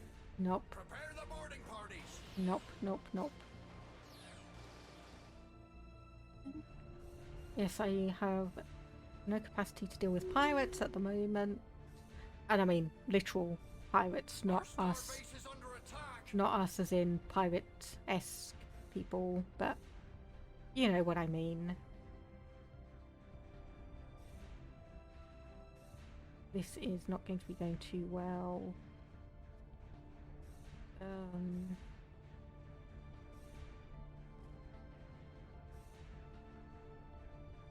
Nah, they still got 2.5k left.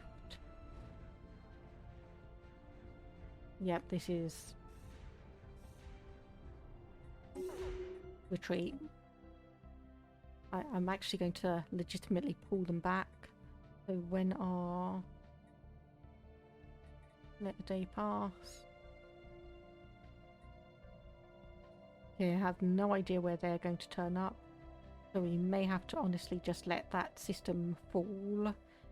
If it does, it's not that big a deal. We will have a few more years of peace once again.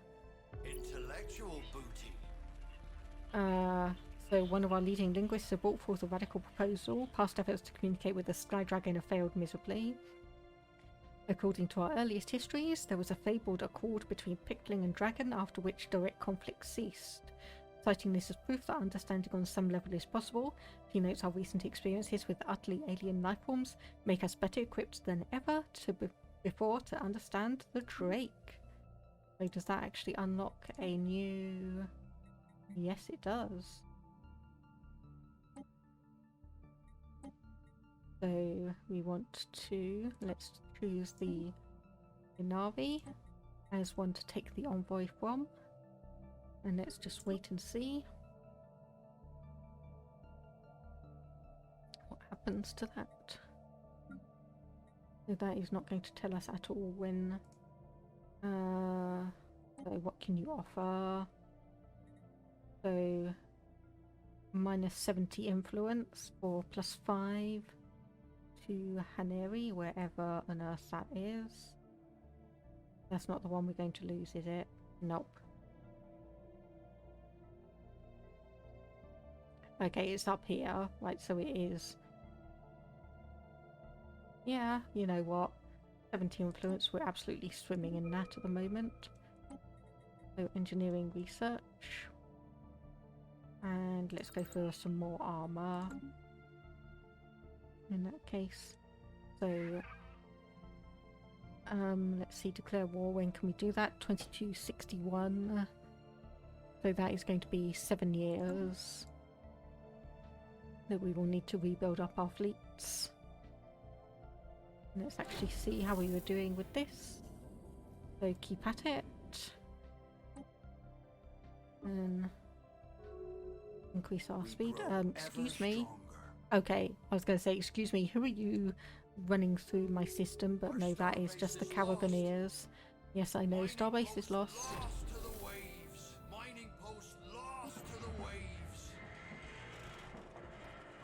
Okay, but that has apparently given them quite a lot of war exhaustion from the looks of it. They are controlling the system. Have a look, first contact. Oh goodness. Okay, one of our envoys has died because they have upset the dragon. And I think with that, I think we're probably in well, not a good place to finish, but I think that is going to be us for today. So I'll save the game. And just quickly go back to the main menu. So that has been quite an interesting one for me, at least. Finally been able to get back to Stellaris after too long